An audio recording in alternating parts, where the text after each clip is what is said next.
following the first lockdown. And the vast majority of the population did recover. There were two groups. One whose mental health has stayed consistently poor, and another where it's sort of deteriorated. And within those groups are the people who've been disproportionately affected by the pandemic. And that's people with pre-existing mental and physical health problems, ethnic minorities and people from deprived communities. And I think one of the things that SPI-B has been consistently highlighting is the disproportionate impact and unintended consequences on those groups, and how we can enable them to make choices. We're short of time. I just want to be clear on two of your answers. When I asked about the ethical framework, you said there were ethicists on. Was that the only ethical framework? There's nowhere I can go and read the policy on the ethical framework you're working to, or was it just the internal discussions? And then, secondly, to repeat the last question I asked,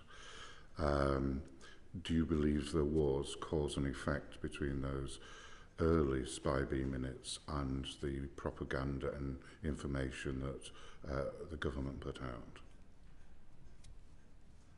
I think a complaint was made quite early on to the British Psychological Society about some of the psychologists and the ethical framework, and they were very clear that they did not believe there was any foundation to that complaint. There is a moral and ethical advisory group to government, whose minutes it might be useful to look at. In terms of impact, I think we have been very... So just on that, Professor John, again, like Graham, I don't like to interrupt, but you mentioned a group. Do you know that this group met during the pandemic? You said that the minutes might be available. They advise government, so I'm unaware. So I'm unaware if they have. I know that they are there to advise government. Did they have any input into the SPI-B group that you co-chair? No, we had ethicists sitting on the group. However, I think that the frameworks within, there are ethical implications of everything, and I think it was very important to have them on the group. But you would not expect to apply for ethical permissions in this sort of in the work that we were doing. So the work that we were doing was very much about gathering the evidence, both the evidence that existed prior to the pandemic, so general principles from around the world, but also from the data that we had that was emerging at the time. All right, so it was just a specific thing as to whether that group met, but we'll pursue that inquiry with the government. Thank you. Graham, the cause and effect between the minutes and the information the government put out.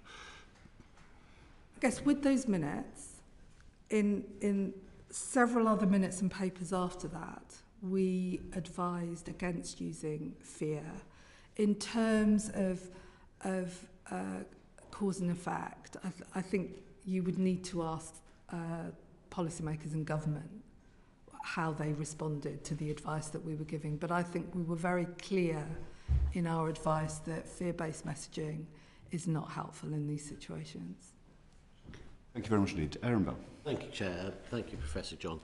Going back to the sort of links between behavioural science and modelling, you said earlier that it's difficult to make predictions about how people's behaviour will change, but we'd already been through the first wave, and we saw people started to change their behaviour even before restrictions were mandated. What lessons did SPI-B take from the first wave when giving advice about how to handle Omicron?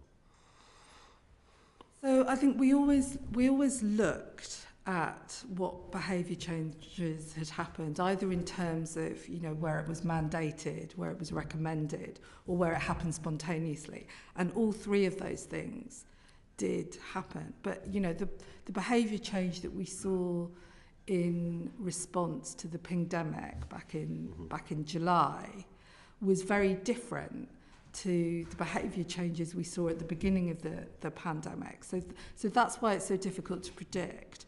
And, you know, in similar ways, you know, the responses at the moment to what's happening are very difficult to predict in terms of what's happened before. So I don't think any of us saw what was going to happen with the pandemic. Before Christmas, there were changes. Before there were any changes in recommendations or restrictions. So I think you can learn, but you have to keep that level of uncertainty in your mind. I mean, we all realise there's a huge amount of uncertainty, and we heard from Professor Medley when he spoke to us that the modelling community didn't think it was their job to tell government what they actually thought was going to happen. Is that's surely what government needs to know, both from your group and from the modelling group. They need to have a central expectation of what's going to happen so they can make sensible policy. And it seems that both SPI-M and SPI-B have just thrown out a few scenarios and told government to make the best of it. It doesn't seem that government is getting a clear steer as to what the central expectation is. Is that a fair criticism? So I think with the modelling, I think Professor Medley was very clear why you didn't point to a particular one. In terms of you would almost create a bias, wouldn't you? So I think the way you present the modelling was entirely appropriate.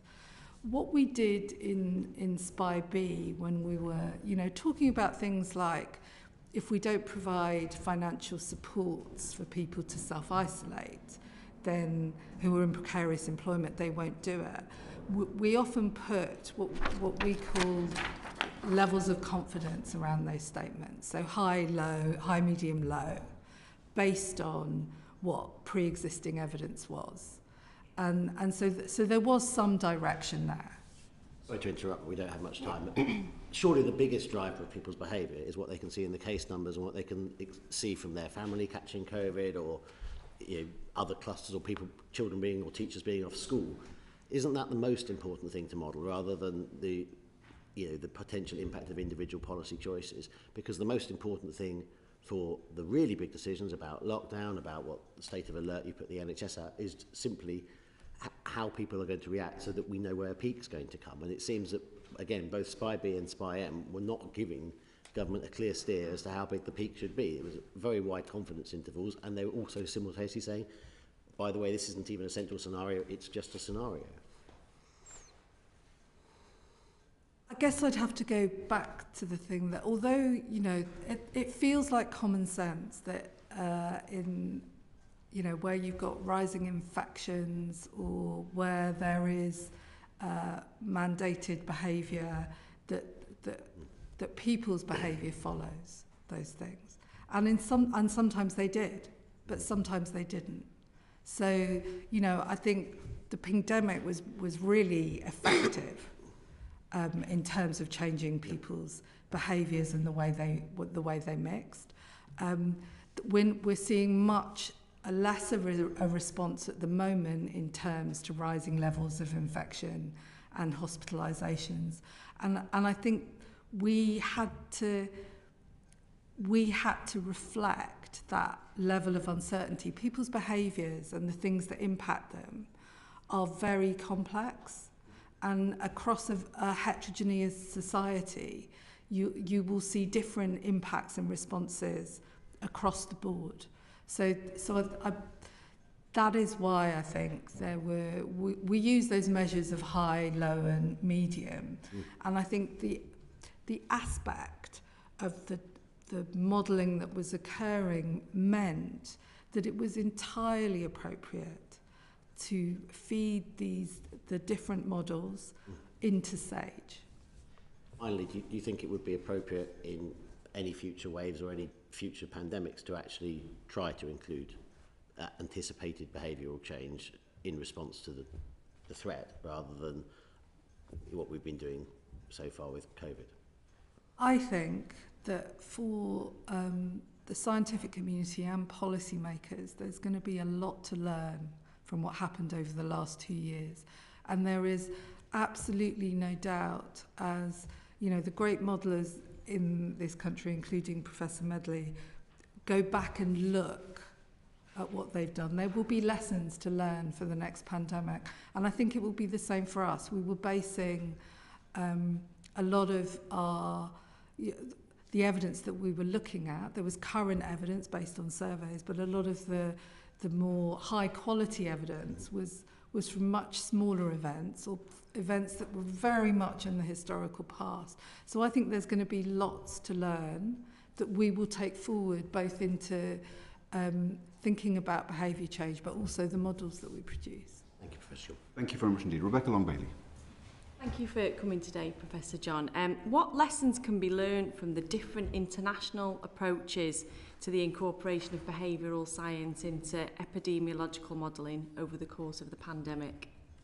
So throughout the advice that we were given and in our discussions with people from SPI-M, we were always looking at what was going on in the rest of the world. So we produced a paper, I think in October, that was about Plan B, that looked at things that were happening in over 30 countries in terms of behaviour change. So absolutely, I know that SPI-M colleagues and ourselves were looking at other models that were being published, but in actual fact, other than, you know, small differences, many of the models were based on the same parameters. Are there any particular countries that we've based our modelling on here in the UK that kind of fared better than others? I guess we based our modelling, as far as I'm aware, because I wasn't sat on SPI-M, on sort of models that were used in, you know, that we used to model infectious diseases previously. So I think, you know, and I do believe that Professor Holton-Mueller said the models were very similar. The principles of the models were very similar. Thank you. And in our recent evidence session, Dr. Raghib Ali recommended that scientists be open about mistakes that they made over the course of the pandemic in order to maintain public trust going forward. Are there any elements of the advice given by SPI-B or SAGE, particularly around December time with the Omicron variant, that you would now say were incorrect or slightly off course? I would absolutely agree. You know, part of being a scientist is looking back and consistently learning. What I would say though is that when I go and look back at those papers, the level of uncertainty around them is actually written very clearly. I think sometimes the way that is picked up and communicated, or the way that we you know, when we read something, the things that we pick up from what we read are different. But I'm not sure that particularly the modelers, because I think it's that range that people struggled with. I'm not sure they could have presented anything other than what they presented, because they're very clear that in all the papers that I've seen about how behaviour change could impact what they were presenting. And they're very clear that these aren't predictions. You know, it's information to feed into SAGE consensus discussions. So I think we need to go and look back, because you wouldn't be asking these questions. But I'm not sure how they could do it differently. Okay, thank you. And are there any lessons that have been learned by SPI-B so far that can be used to strengthen behavioural advice for any variants of concern or mutations that we've got arising in the future? Well, I genuinely think that one of the biggest contributions of SPI-B was sort of highlighting that for you know, those in our society where they might experience things quite differently. So sometimes that was people from deprived communities, people in precarious employment, people with severe mental illness, young people. I think, you know, we absolutely championed having community champions, co-designing and co-producing with different communities what that messaging should be for that community. I think those are things that we really should take forward, because I think in terms of behaviour, it's really easy to think, you know, that 1 + 1 = 2, and it really doesn't. There's lots of different things about people's psychology, the environment that they're in, that makes choices not very clear. And we all know that. We've seen that with smoking, we've seen it with obesity. And I think it's really important to draw on all that evidence and highlight the differences and what we can do to enable those choices. Thank you very much. Thank you very much indeed, Rebecca, and thank you, Professor John, for coming. Just one final question from me. We've been talking about SPI-B, which is the Scientific Insights Group on Behaviour. Just perhaps harking back to Graham's question, is the role, is the remit of SPI-B to advise SAGE, and thereby indirectly the government, on how people will behave, or is it to advise on how we can make people behave in a certain way? Is that a clear part of the remit? A clear part of the remit is to look at previous evidence, and then we looked at existing polling data and surveys to look around the boundaries of what people's responses might be. And what they might be. So it's trying to understand, from what we know, how people are likely to behave. That's the purpose. And how they will, and thinking about, you know, if we know that the measure of social distancing or any of the protective behaviours, how do we enable people to make those choices for themselves? So I would say that's SPI-B's remit. I see. But specifically, is it understood that part of its role is to think, if we collectively want people to behave in a different way, is SPI-B partly there to advise on how people can be induced to behave in a different way? Induced is a difficult world. I think it's about thinking, okay, if we want people to self-isolate if they're positive, it's about understanding that if people are in precarious employment, then they might be less likely to self-isolate if they don't get sick pay. If, you know, thinking particularly about vaccination uptake and people with severe mental illness, we talked about things like, you know, it can be very difficult for people to get to appointments that were in the morning, so do them in the evening. It can be very difficult for people to attend appointments on their own, so you might want to make allowances for them to take carers with them. So it's thinking about what are the barriers for people to undertake behaviours that they want to undertake, and advising on how you address those issues. Thank you very much indeed for your evidence today. It's very good of you to come and to give us half an hour to be able to go into some of the details behind the work that you've done, and we're very grateful for you appearing today and the work that you've done on behalf of the country during the pandemic. Thank you very much indeed. Okay. We're now going to invite Sir Patrick Vallance to join us at the table.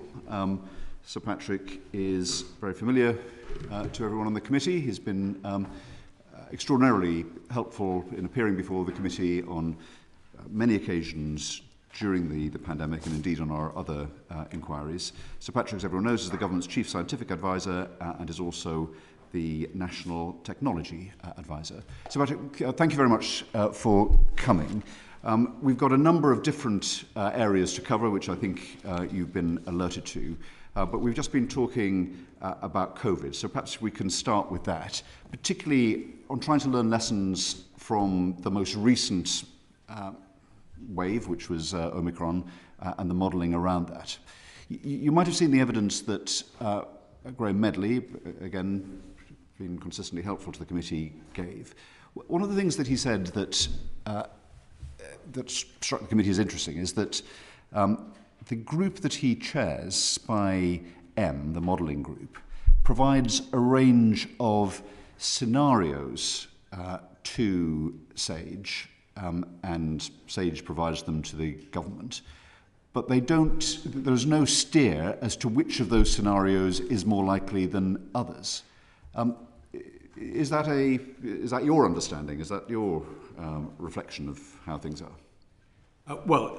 Thank you. The modelling is an input to SAGE, not an output from SAGE. So it's quite important that one of the reasons that we have SAGE is to bring together a range of expertise to consider the inputs and think about what that means in terms of advice to government.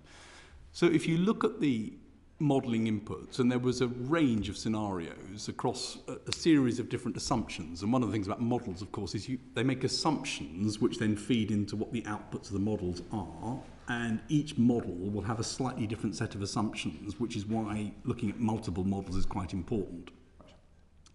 If you look at the output from SAGE over that period, I think we said that we thought, well, by the end of the year there might be something like 1,000 to 2,000 people in hospital every day, and the figure was 1,800, and we said it could go to 2,000 or higher, or 3,000 if behaviours or measures didn't come into place, and it got to 2,600 or something. So I think what we did in SAGE was to try to take the models and say, what do we think actually is the most likely thing out of all of this, and that's where we came to at that time point.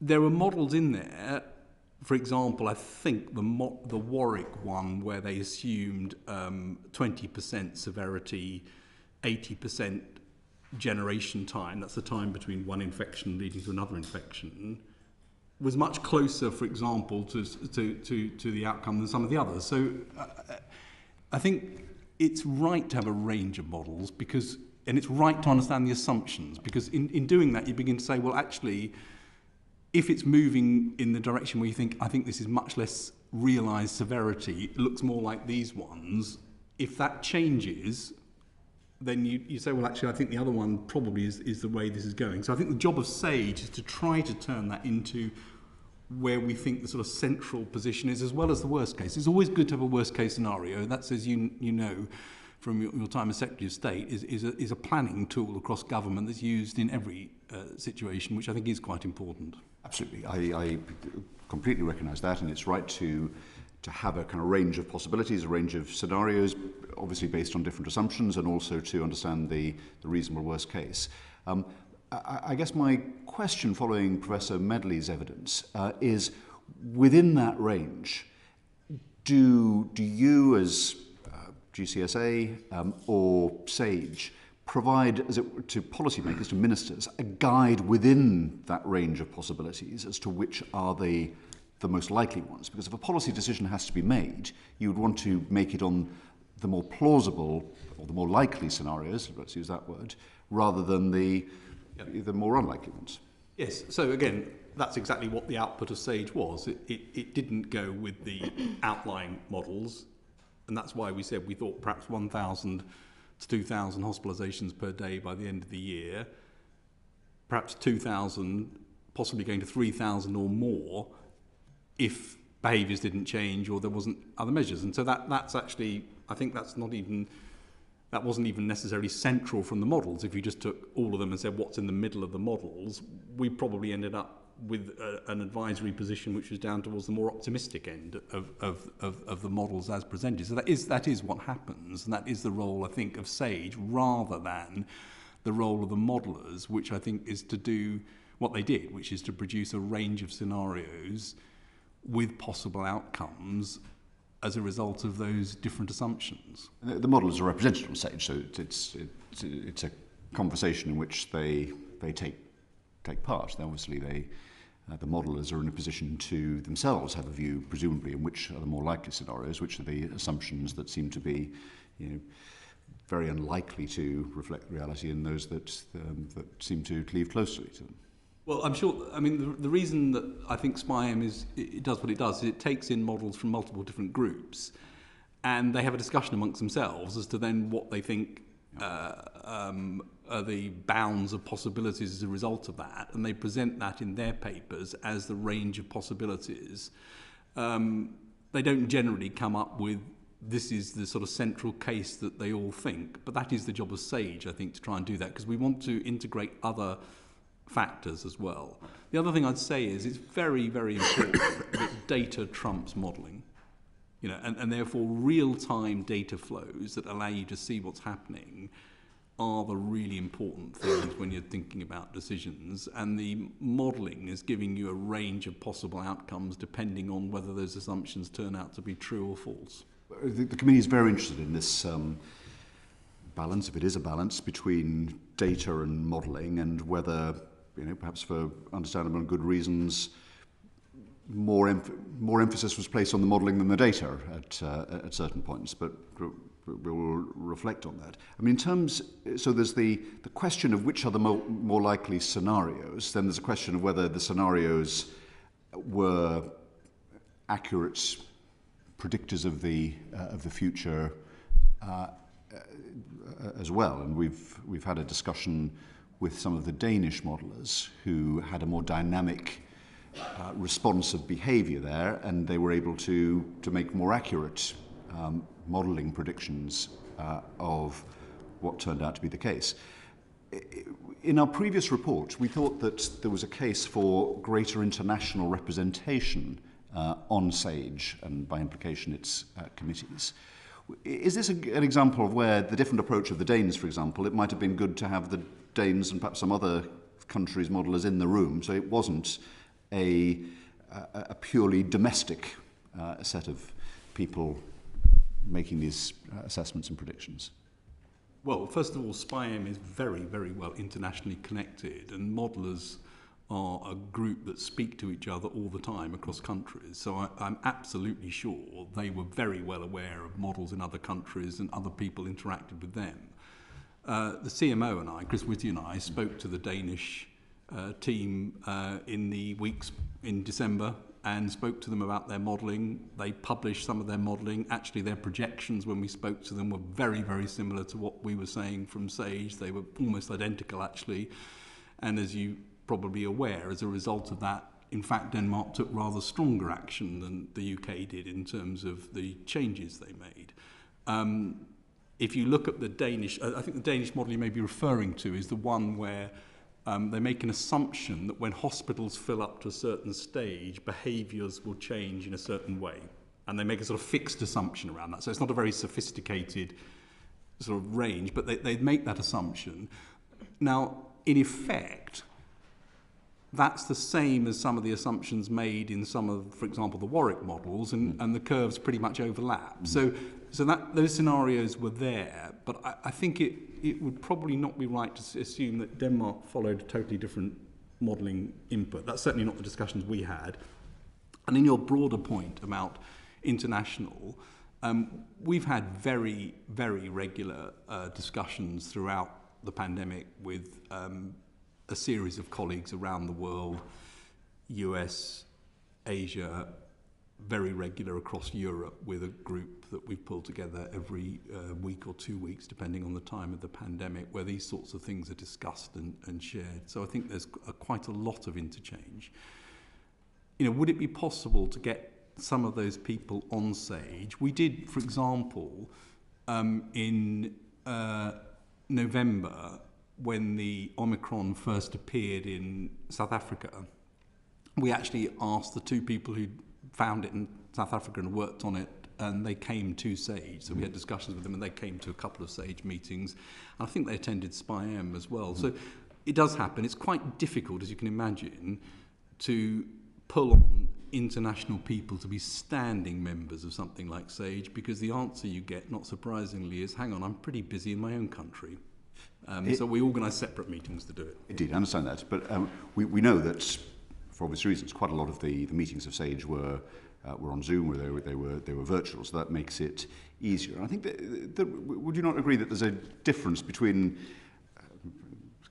this committee is perhaps an example of that, taking evidence from someone and having someone as part of the discussion and deliberations? And is there not a case for using the technology to have people as from a different environment, a different community, to be part of those discussions, as well as, which I quite acknowledge you did, to take expert evidence from. Well, it wasn't expert evidence so much. I mean, they were part of the discussion when they came to SAGE, the people from South Africa. And the discussions we had with our European and other colleagues around the world were very much about trying to discuss what differences we were seeing between experiences on the ground, what was happening, modelling, behavioural things, measures, and what difference they were making. So they were very discursive and meant to be trying to share information. And I think, everyone found them incredibly valuable, actually, an important part of it. But I think that's, whether we can get more of that in SAGE, I just think that the difficulty there is they're busy with their own things, and these were sort of set times for groups of us to come together very regularly to talk about these sorts of differences. I understand that. Let me turn to my colleagues, and then I'll come back with some questions on other areas of your extensive portfolio. Graham Stringer.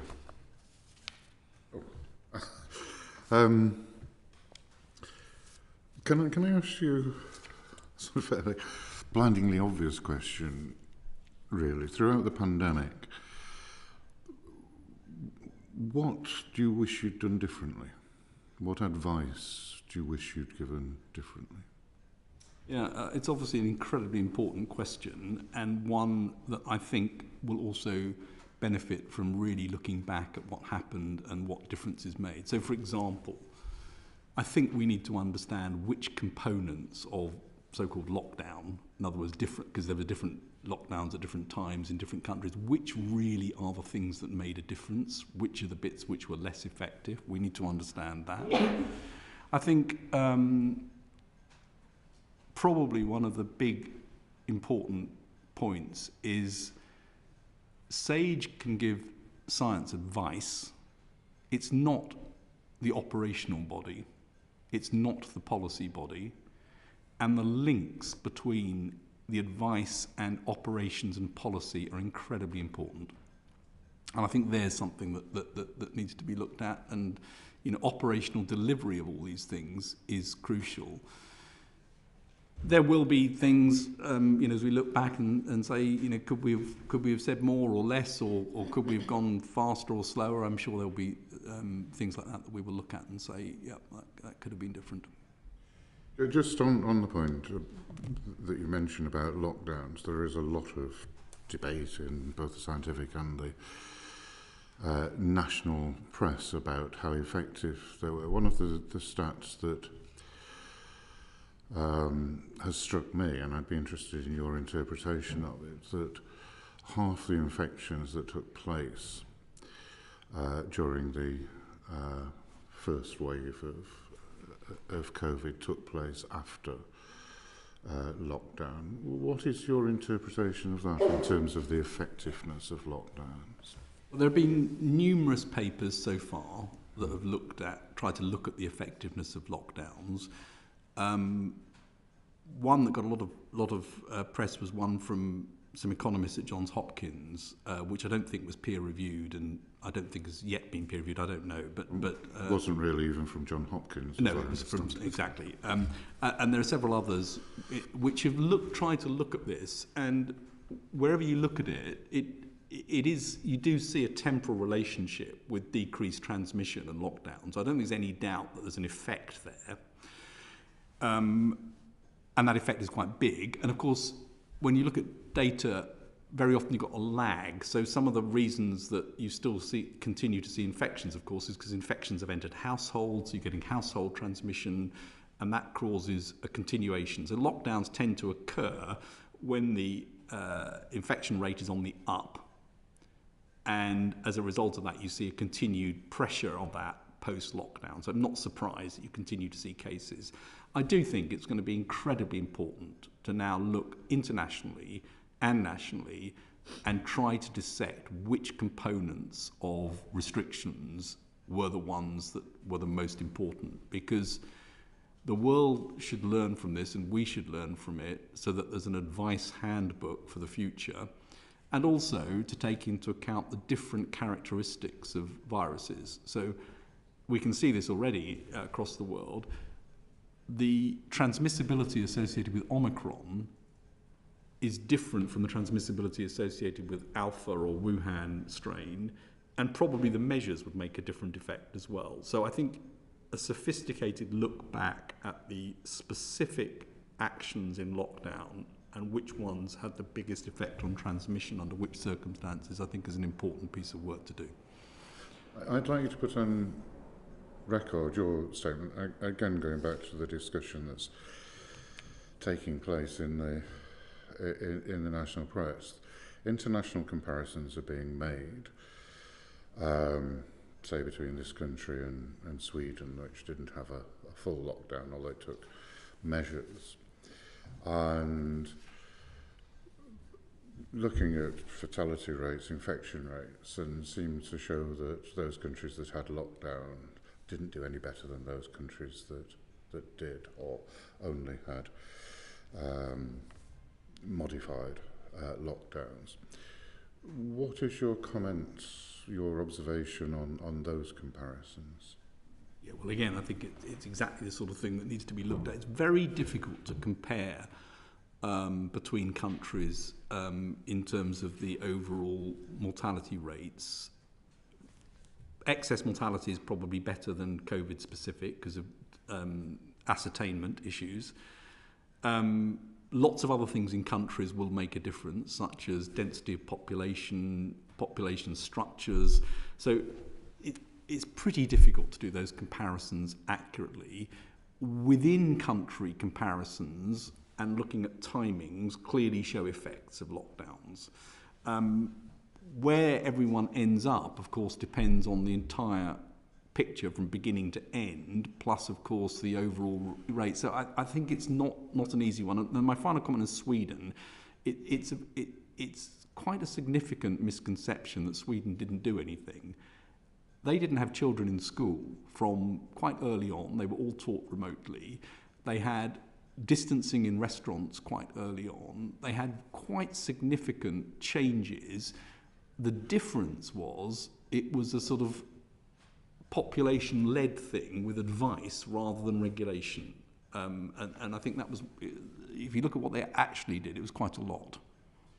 I went to a presentation on Monday evening by a professor of risk analysis from Bristol University, and he seemed to show that if you looked at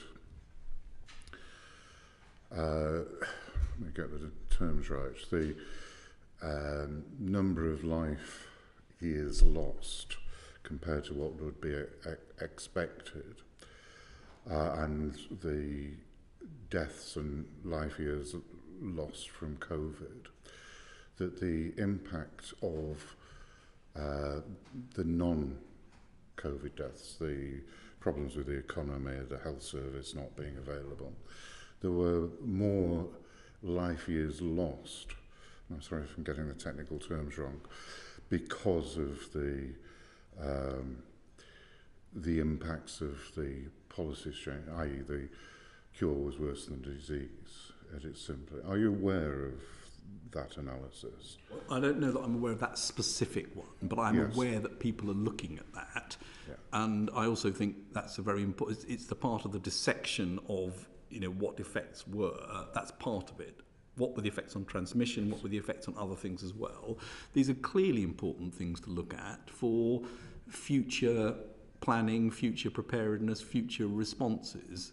I think the analysis that's been done so far, and I think it needs to go into much more detail, would overwhelmingly suggest that COVID is the major direct cause of death. And I think the UK data would support that. But there will be detrimental effects of lockdown. I mean, that was very clear from the beginning. It was stated very clearly at the beginning. So lockdown is not something to undertake lightly.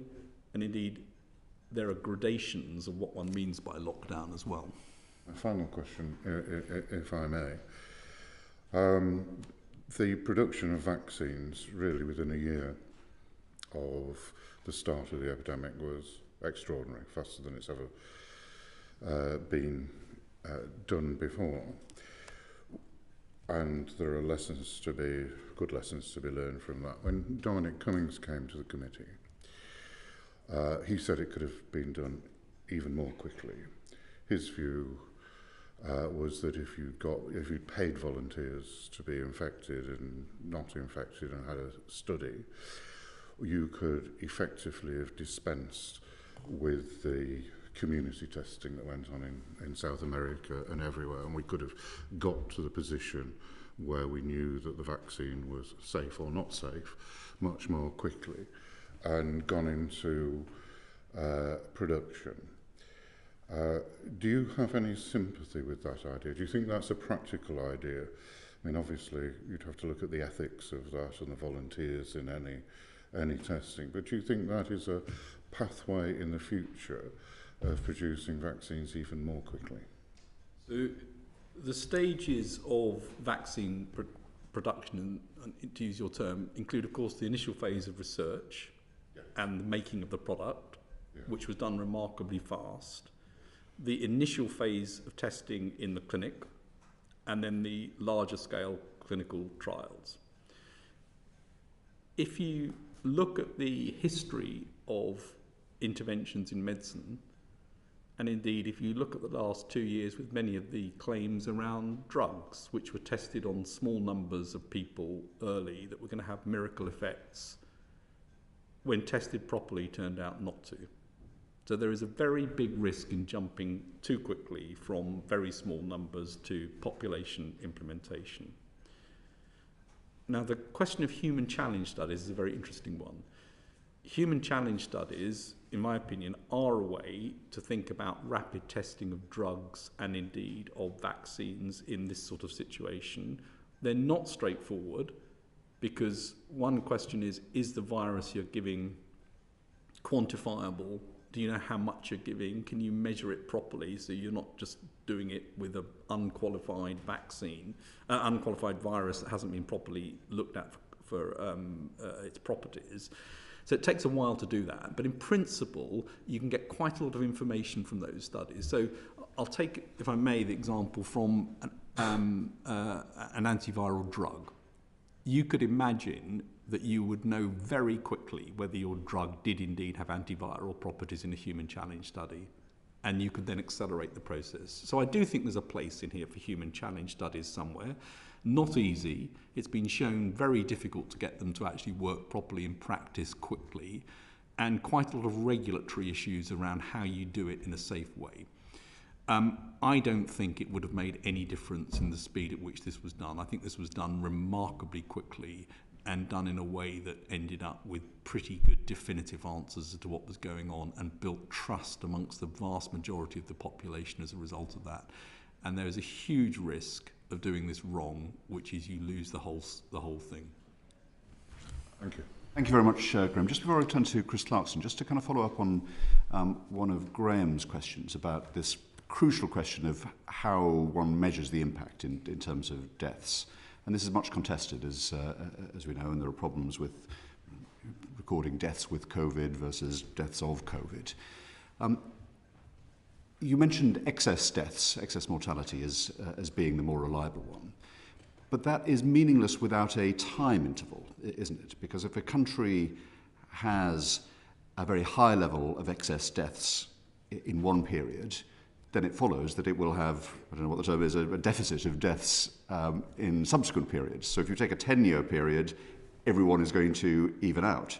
So if we are to regard excess deaths as the kind of gold standard measure, we need to have a view as to what the time interval is, do we not?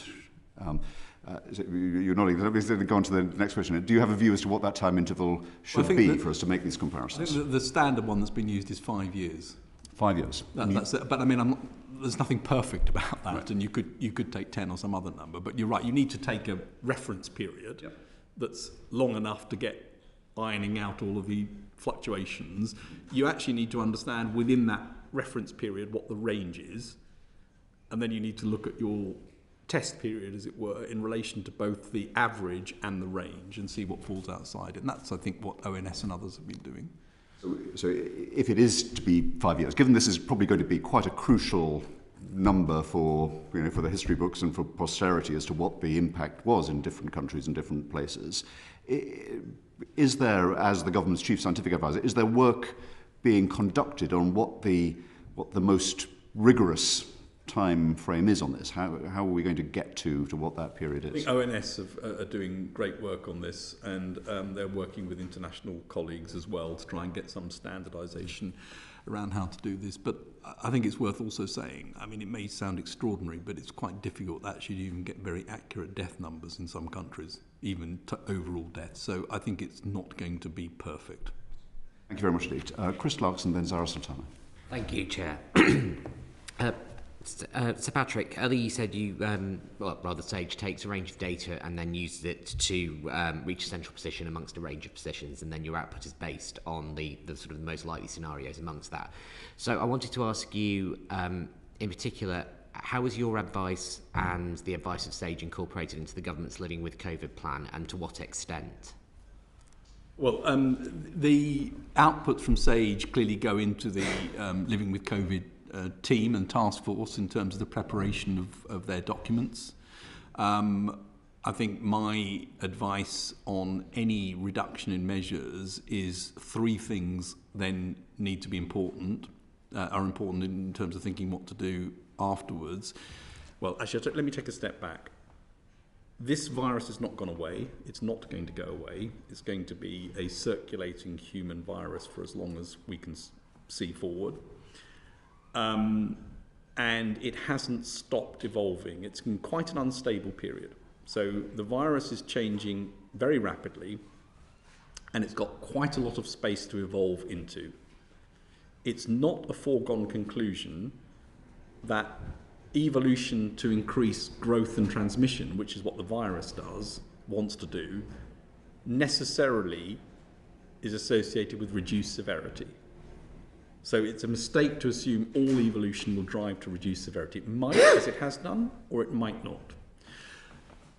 Endemicity, when this reaches a more stable background level, isn't there yet, but we're on the road to it, but it's going to be very lumpy and bumpy as we go through it with further viral evolution. So as we go through a living with COVID approach, three things become important. We must be able to detect it. So good surveillance systems with genomic sequencing and the ability to understand what those sequence changes mean. That's absolutely key. Second is, given the uncertainty that I've described, being able operationally to ramp things up again if you need to is crucially important. So don't allow things to disappear so that you can't actually start them up. That, in a sense, was also a lesson from the very beginning of the pandemic, where the underfunding of Public Health England for many years had caused a diminution in capacity. The third is to make sure that the vulnerable are protected during that period. And that means both physical protection, but also vaccines and antivirals. So those three things I think are important. And then as we move into a period of more stability with this, an annual vaccine cycle, I think, is probably where we'll end up. But there's a lot of work to be done to answer which vaccine type, and making sure that we get durability to enable to do that. So I think that's how I would see it, and that's the sort of advice that we fed into the process. And how do you feel that was received? Was it incorporated, do you think, effectively, or do you think it's formed part of the ongoing plan, or would you like to see more done? Well, I think it's clearly been heard, and I think those three things are the things that I think we need to keep looking at and asking, are they in place? So the surveillance system, I'm very pleased indeed that the ONS survey is continuing to be funded. That's a very important surveillance system. We've got other studies like the Siren study and Vivaldi study, which look in healthcare workers and care homes, which allow other forms of surveillance, and there's a GP surveillance system. So I think UKHSA needs to define the surveillance system they need to give enough granularity and to make sure there's enough sequencing there to pick up variants, and we need I've called it sort of predictive vaccinology, but a group of people who are able to take sequence data and turn it into understanding of viral behaviour, antigenicity, i.e. how the immune system sees it, what that might mean for vaccines. On the second point about being ready to ramp up, that is a key operational requirement of UKHSA and the system overall to make sure that there is enough in place to know how you would ramp that up quickly. And it's something that they're obviously going to have to make sure they've defined well. Thank you. So essentially it's keeping those three pillars under constant review, as far as you understand. Yeah, thank you. Thank you very much, Chris. Sarah Sultana, then Erin Bell. Thank you, Chair. Sir Patrick, we saw over 80,000 figures in terms of infections recorded yesterday and 303 deaths. And on Monday, there were over 19,000 patients in hospitals with the virus, with the government's metric of patients in hospital increasing every day since the 5th of March. Are you concerned about this recent uptick in cases of transmission and hospitalisation? Well, we've got very high levels of infection at the moment, as indeed many other countries do. It is very important that actually, at the moment, the realised severity, because of vaccines and other things, is being kept under control. I think the numbers of infections are beginning to turn, so we may be quite close to or at the peak, and it may start coming down shortly. But I expect to see further hospitalisations because of the lag time and further deaths with this. So that is the consequence of the high levels of infection rates. And we should also be aware that there may well be longer term problems with COVID infection. Long COVID is still being studied. So I don't think it's not a sort of a completely stable situation, and it's not a risk-free situation to run very high levels of infection. Recent ONS survey showed that the proportion of people who are self-isolating after a positive test has fallen significantly. It's around 64% of people who are following full advice, which is down from 80% in early February when isolation was legally required. So do you envisage that the government will need to send stronger messaging to the public about undertaking these preventative measures when it comes to isolating? Well, I think UK Health Security Agency is providing guidance later this week on what needs to happen across the population. That's appropriate. They're the competent public health authority to do that. And I think people would like to receive guidance so they know what to do to look after themselves and look after others. And, you know, it's not surprising that we're where we are now in terms of rates, because behaviour is returning to normal. I think it's very striking if you look at the effects before Christmas with Omicron.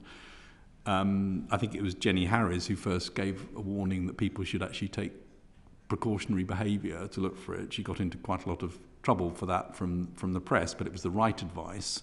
And that led to a capping of the rates, I think, in the run-up to Christmas, which is very important. We're now in a situation where we've got increased cases, but they will come down. I think they are beginning to turn down, but there are consequences of high rates, even with relatively low relationship to hospitalisation. With the uptake at the moment and the implications, do you think it was the right decision by the government to scrap free testing in the way that they have in England? The advice on testing in effect does three things. It's very important for surveillance, and I've talked about that. It enables precautionary behaviour, and it's useful to protect those who are most vulnerable. And in thinking about removing testing, depending on which bits you remove, you will have consequences. So reducing testing too much in the surveillance space will lead us to vulnerabilities in terms of future infections and detection of variants.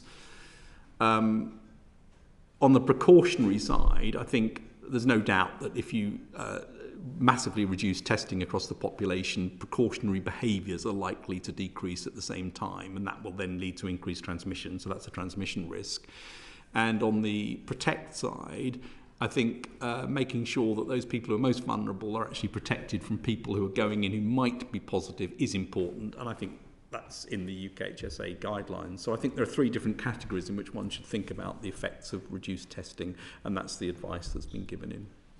I hope the government heed that advice, because the most vulnerable in our community can't afford to be paying for tests, and of course surveillance and all of those things are heavily impacted.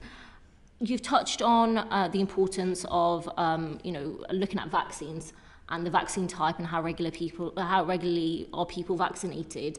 What do you think that our future vaccine strategy should look like? Well, what I think it will probably look like will be annual vaccines for a certain part of the population as we have for flu. What we need to move to, though, is a better understanding of how to predict which vaccine is required each year. There are lots of possibilities. You could choose to go after the latest variant. You could choose to try and design a vaccine that fits somewhere in the middle and seems to cover everybody. You could create so-called bivalence or polyvalence, where vaccines have multiple different variants they're going after. So there's a decision that needs to be made around that in concert with industry and others as well. And there's a decision that needs to be made around the type of vaccine. So messenger RNA vaccines have been unbelievably important during this, as indeed have viral vector vaccines, because they've been quick to get off the ground. They've been relatively easy to sort of dial up the design of them and get them out. They may be the right ones to give annual vaccines, they might not.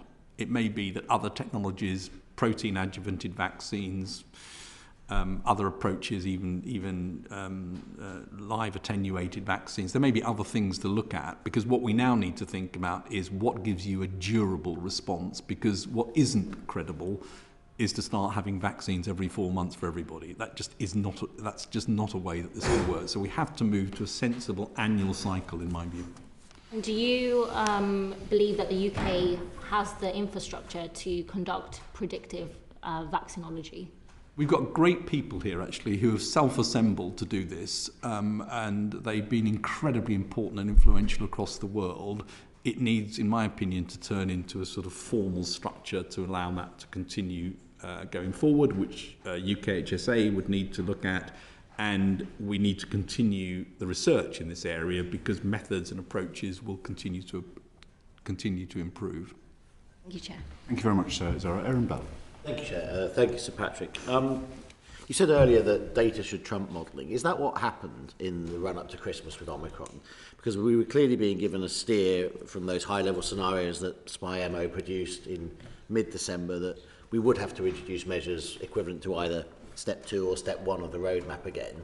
And in the end, we didn't. We heard a little bit about why from Raghib Ali in our previous session. Did the advice from SAGE to government change as a result of the data that was coming in? Well, I think I've already said, if you look at the numbers in the SAGE papers, which are the advice that comes out, they're different from the numbers in the modelling. Yes. So that did take into account all sorts of other things, including what was happening with data, and is appropriate that it should do so. I think it is quite important, though, to recognise the degree of behavioural change that took place. So, in effect, in the run-up to Christmas, a very, very big change in behaviour occurred. Yes. And we all saw that, which was pretty much equivalent to some of the things that the people were modelling and saying that's what would need to happen. So I think the outcome was influenced heavily by a set of behavioural changes that were very similar in effect to the added restrictions that the SPI-M papers were talking about. Did you then therefore give advice to the Prime Minister, to the Cabinet, that it was no longer necessary to take those measures because people had essentially taken them for themselves? Initially, before all that happened, we thought that it would be necessary to take certain further measures, particularly around hospitality. That was the feeling that was probably going to be necessary. In the event, and again, I would call out what Jenny Harries said and got a lot of criticism for, and then Chris Whitty repeated it 2 weeks later, people did change their behaviours as a result of that, and those behavioural changes did massively affect the transmission possibilities for the virus because of us all deciding not to go to pubs and restaurants and to reduce contacts. So at that stage, then effectively you've done what needed to happen. And was that the advice you then gave? By the time, as the CSA rather than from Sage? By the time that had happened, it was obvious that we sort of got through it. I can't remember the exact timings, but I want to be clear that we were saying in the run-up to that we did think extra measures around hospitality in particular were likely to be necessary. So we did think it was going to be necessary to do something, and as I say, in the end, it happened spontaneously. I don't know if you saw Dr. Ali's evidence to us, but it seemed to suggest that he was giving advice to Nadeem Zahawi, who was feeding that into the cabinet discussion, which seemed like a slightly unusual way to have a contrary view put into this ultimately political decision. Do you think there should have been a more formal role for a contrary view to be put into that process, or is that something that you think happens through the Sage process? I think they're always, the job of a science advisor is not to give a single position, it's to give a range and to try and explain the uncertainties. So contrary views are part of the system. What will never stop, and probably shouldn't, is the idea that individual ministers and others are getting advice from all over the place. That's going to happen, and they'll come with their own opinions. And as you know, and it's been very clear throughout this pandemic, there have been completely polarised views in all sorts of areas. My experience is the voices have been loudest when the evidence has been lowest. And some of the contrary views have been held by the same individuals at different times, or sometimes even at the same time. So I think we've got quite a range of things that we've heard. I think the committee's noted that as well, Sir Patrick. Overall, as CSA, what are your priorities for our future pandemic preparedness? What do we need to do? I mean, obviously you answered Ms. Sultana a moment ago about vaccines and so on, but more generally. Well, I think the roadmap that we pulled together as part of the G7, I think, is really, really important. So step one is a global surveillance system, and WHO and others are picking up on that, and we need to play our part as part of that. The other thing I would highlight is the 100-day mission that I co-chaired with Melinda Gates to try and ask the question, is it possible that in a future infectious disease, within 100 days of it being identified, you could have vaccines ready for production at scale, an initial regimen of therapeutics, and approved and reliable diagnostics, which we definitely did not have in this situation. And there's 25 recommendations in that report which are being followed up by industry, WHO, various countries around the world, which we're trying to put a system in place to make sure gets properly monitored as it goes through and reports back to the G7. And I think that's going to be crucial, linked to equitable distribution of those across the world.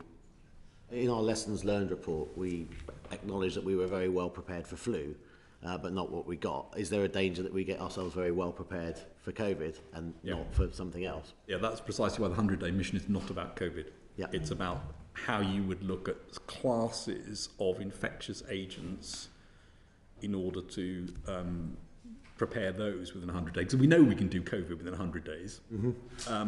It's the others that we need to know about. And I think it's a very important point about interventions. It comes back to the point that Mr. Stringer asked about how you think about viewing lockdown. I think we need to learn lessons from this pandemic, document them, be very clear what's COVID specific versus not COVID specific, and try to get a handbook for the future that helps people in a similar situation to know where there's a strong evidence base and where there isn't. Thank you. Just a few technical questions about SAGE to finish. Can you confirm whether SAGE for COVID-19 has now been stood down, and if it hasn't, is it planned to be, and if so, when? We're not meeting, and we would meet again either if asked by, normally SAGE is stood up when COBRA calls it, yes. So COBRA or equivalent, or if I or the CMO wanted to create a precautionary SAGE to look at data as it was coming in, and we would stand it back up again. Not necessarily with the same people, it may be a different group of people that we would pull together depending on what the situation is. There have been some examples recently where SAGE minutes and papers have been published in fewer than 48 hours since the meeting took place. Do you think this could become the norm for future activations of SAGE? I'm very keen to get as much of the information out as quickly as we can. The papers are slightly trickier, and the reason for that is we get papers to Sage which people are prepared to put into Sage, and then they want to sort of quality control them and get them ready for proper publication, which can take a bit of time afterwards. And these are independent academics putting their work in. So I don't think we can guarantee to get those out in 48 hours for sure, because the risk there is that people wouldn't put papers into Sage until they knew they were absolutely polished and ready to go, and that would be a big problem for Sage. So I don't want to go down that route, but I do want to try and get things out as quickly as we can. And I think, you know, I want to pay credit here to the team in Go Science, who've done a brilliant job, I think, of getting those minutes out really quickly. Here. And finally, as CSA, how do you actually provide your advice to the Prime Minister on what Sage and the scientific input is saying? Is that in writing? Is it orally? Or is it by briefing the civil service or the special advisors? So the minutes of Sage are the formal record, and then in meetings with Prime Minister, ministers, others, both I and the CMO would then bring out more of the colour behind those and try to give any other bits of information that we thought were important. But that advice that's an oral discussion rather than a short summary paper of your position and the CMO's position. Correct. Do you think there would be some merit in you formally publishing your advice to the Prime Minister, you know, the summary, if you will, so that could then be published and subject to external challenge? I think the minutes of Sage, in a sense, are that. I mean, that is the core evidence on which our advice is based. The discussion that takes place is obviously interactive, as any discussion should be, and so it comes up as trying to get more sort of under the skin of some of that. I think a matter of whether those sorts of records should be in the public domain is really one for ministers and the civil service to decide. But I think the science advice is in the Sage minutes. And if you've got this fast-moving situation, as we had before Christmas, between Sage meetings, if you and Professor Whitty's opinions change based on the data, and you are then giving that personal advice, is that minuted in any way? Well, it'll be minuted in those meetings, but I think, given how frequently we were meeting as Sage, I don't think that was really happening. Okay, thank you very much. Thank you. I mean, that's a very important point about the conclusions of Sage, because one of the points that has been made, perhaps it's a kind of pedantic point, is that advice to government is different from the conclusions of Sage. That Sage is there to come up with a view, and then advice is given to government. But what you've said is that in practice, the Sage conclusions are that advice. It's not literally the advice, because it's a record of a meeting, but there is a reliable relationship, if I can put it that way, between the Sage conclusions and what constitutes advice to government. Let me be clear. The Sage minutes provide the evidence base from which I feel able to give advice. Right. There are many other sources of advice into government, and there is a huge agency, and there was at the beginning, Public Health England, now UKHSA, that feeds in advice. There's medical advice that comes in from other places. There's economic advice that comes in. So there are many different forms of advice that come in. The Sage minutes, though, are an accurate reflection of the evidence base from which advice can be given on those aspects of the pandemic or any other situation. Thank you very much. Carol Monaghan and then Rebecca Long-Bailey. Thank you. Sir Patrick, can I take you back to the questions that the Chair was asking about excess deaths? And I maybe just didn't understand properly what was being said, or perhaps I missed it. But when we look at the period of the pandemic, of course, we will see some excess deaths. How is that going to be accounted for in future? Because at some point that will become subsumed within average deaths over a 5-year period. So how are we going to take account of the fact that there would have been additional deaths at that time? Yeah, so I think what people will do when they're looking at it is take a look of, so if you want to view, let's say, 3 years as being the pandemic period, you'd compare those to the previous 5 years. You'd probably start the clock at the end there and say, okay, when I look at my next 5-year period, I probably need to be comparing it to the 5 years before COVID. The COVID period will be considered a sort of outlier. Well, that's what I think would make sense. I mean, people will do all sorts of different analyses, but that is a logical thing to do, is to say there's the outlier period. How does it compare with the 5 years before and the 5 years afterwards? Yeah. I think it's just important that we understand that, because if we're looking at other implications on death rates, then we need to get a proper, accurate picture of that. That's fine, and thank you for that. And I also want to follow on from my colleague Chris Clarkson's questions about the Omicron and its severity. Do we have data yet that shows that Omicron is a less severe strain, or are there too many factors? Do we have vaccination? Do we have a certain amount of immunity within a population? Do we have anything that we can make a like with like fair test comparison? Well, if you bear with me just for a minute, I'll be a bit technical on this. There is intrinsic severity, i.e. how severe is the organism itself, or the virus itself, and there is realised severity, which is what you see in a population. So what we can be very confident of is the realised severity is much lower in the context of a UK well-vaccinated population that's also actually been exposed to quite a lot of infection. If you look at cities in the US, Omicron was pretty devastating. If you look at Hong Kong, Omicron is really causing big problems. So it does have some intrinsic reduction in severity, but it's not nothing. It's not a virus that you can just shrug off.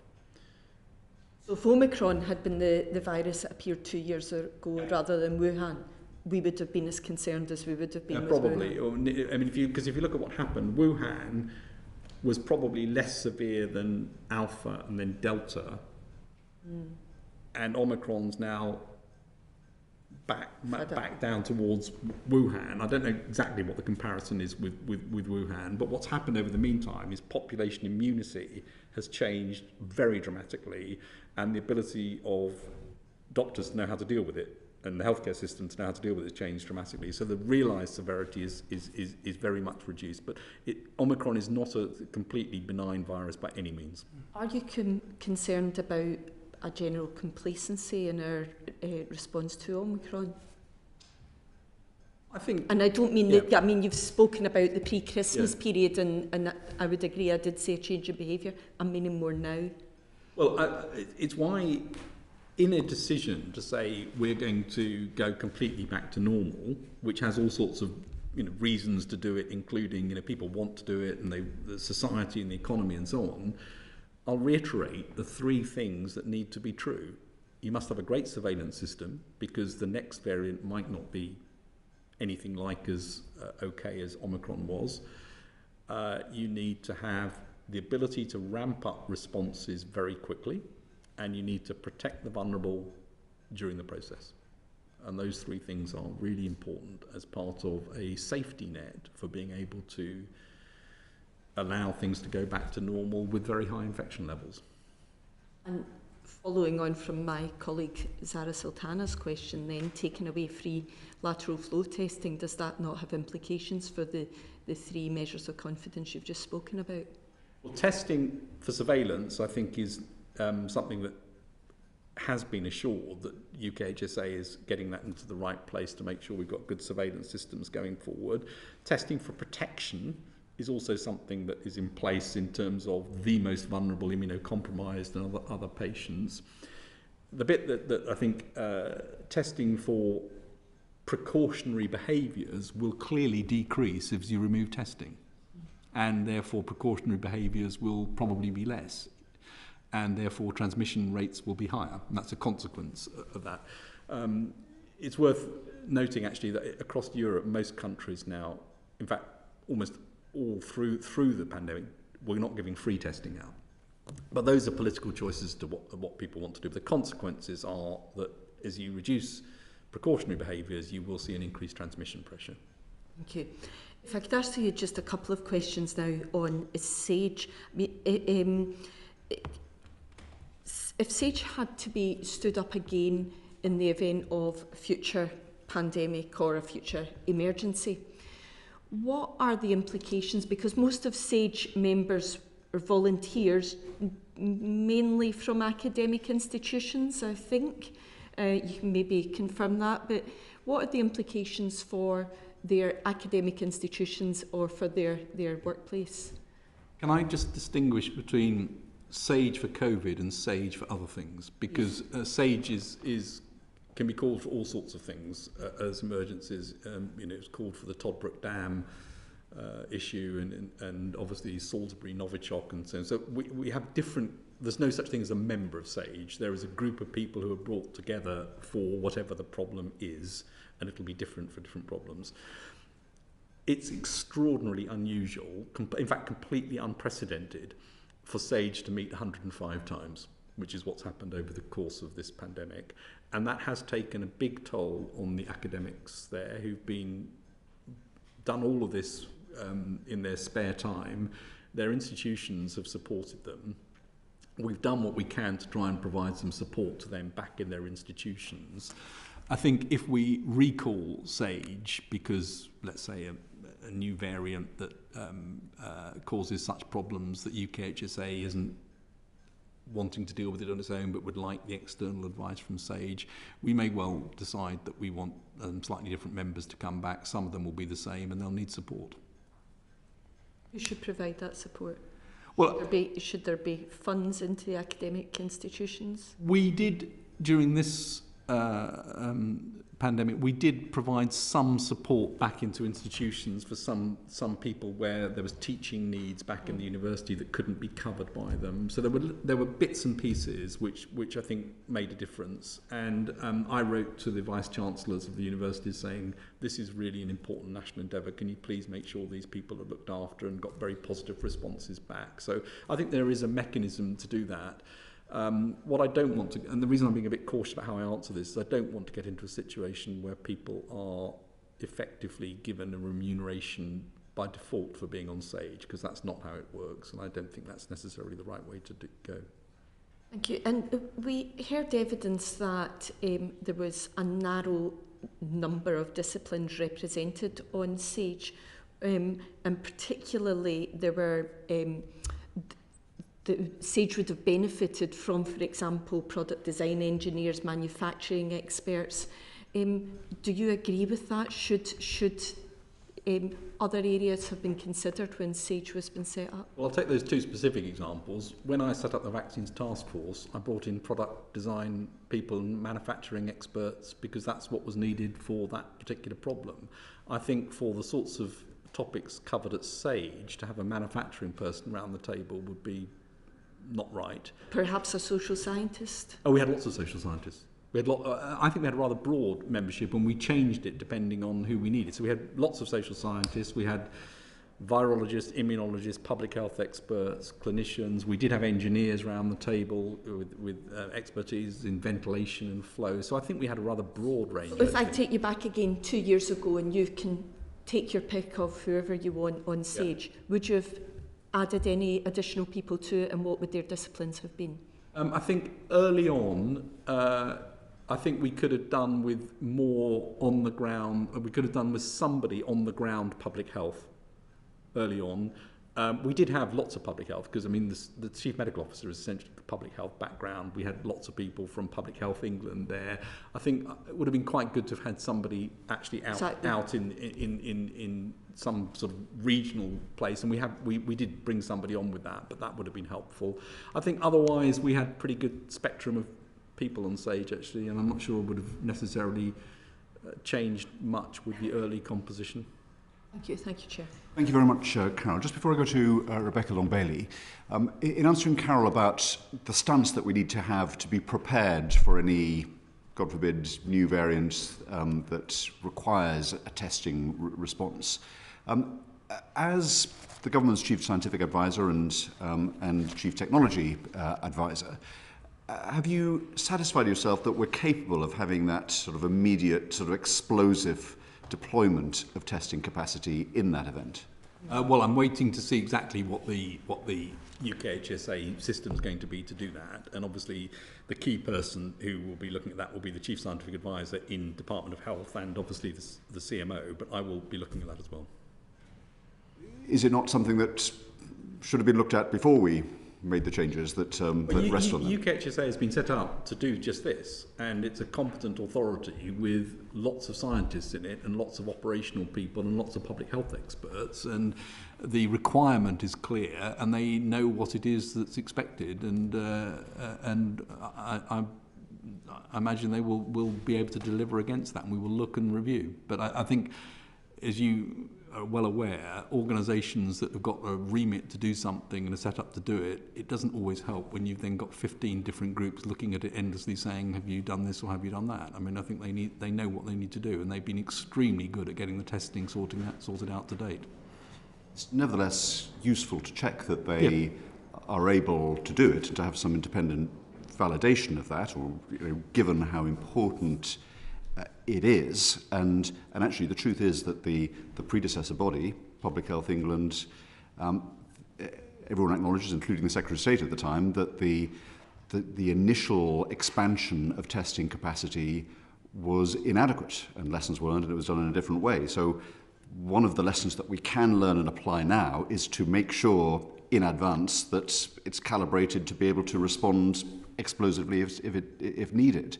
Yeah. So without showing any disrespect to the people whose responsibility it is, I'd be reassured if someone else could have a look just to make sure that it's in order.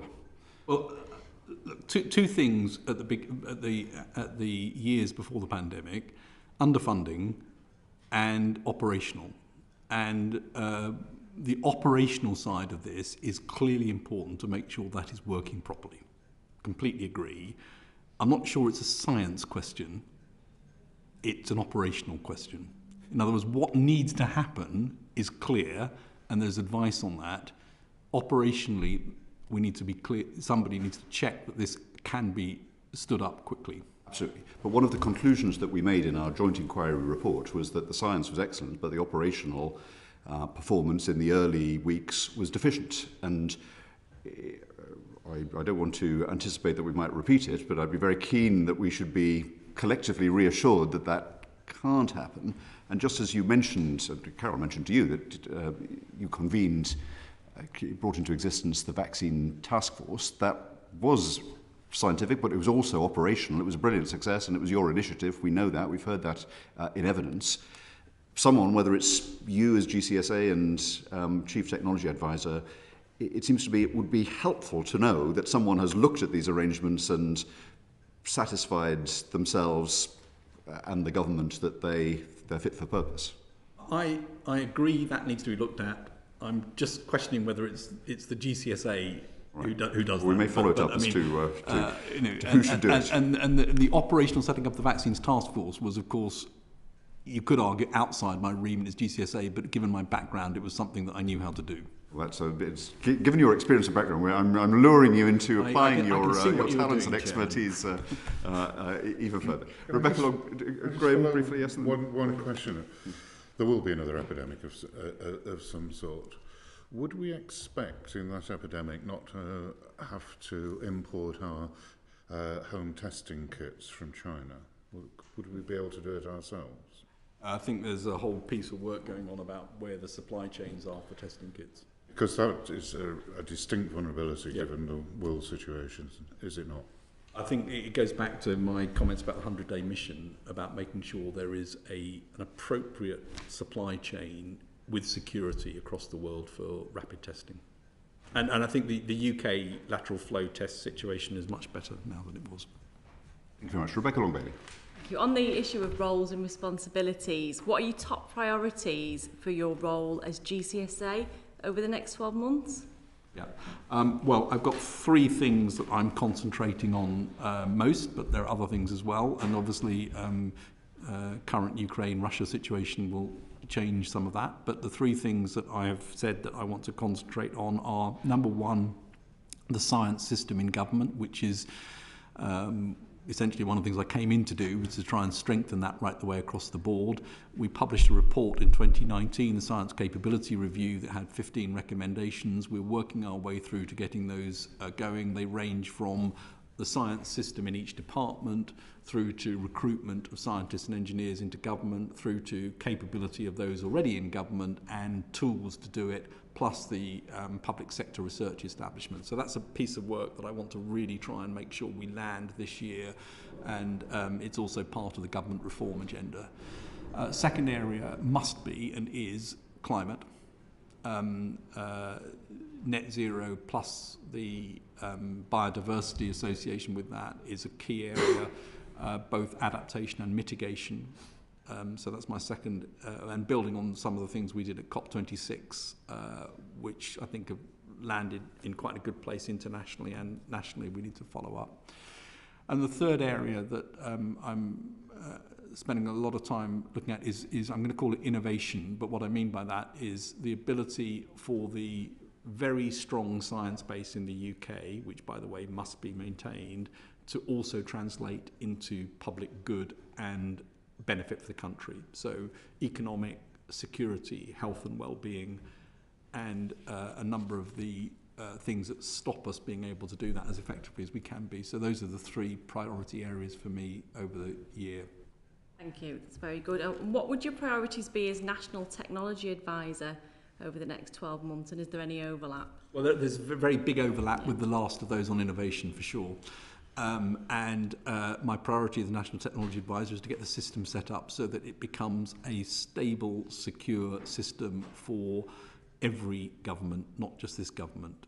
By which I mean, I think given what's happening across the world, the advances in science and technology, and the recognition that growth and security in countries is highly dependent on that any incoming Prime Minister should, on his or her first day, look at the security file, the economy file, and the science and technology file. And what I'd like is to get the National Science and Technology Council to be something that's an all-party recognition that this is the way we need to do things in order to get science and technology across government properly joined up.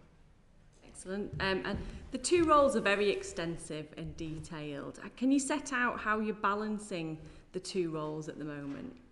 Well, one role, if I make it oversimplistic, the GCSA role is science for policy and science for emergencies. So that's about making sure there's a system to feed science into policies. The National Technology Advisor role is more about policy for science. And so that's the sort of distinction. As I do slightly less on COVID because UKHSA and other bodies are picking up, I'm focusing much more on the National Technology Advisor role and the formation of National Science and Technology Council. I think there's a legitimate question going forward as to whether this is one or two roles, and I think that's something that needs, as we get it set up, we need to ask that question: is it better that these are separated altogether? And do you know if ministers are expected to make a decision on that soon?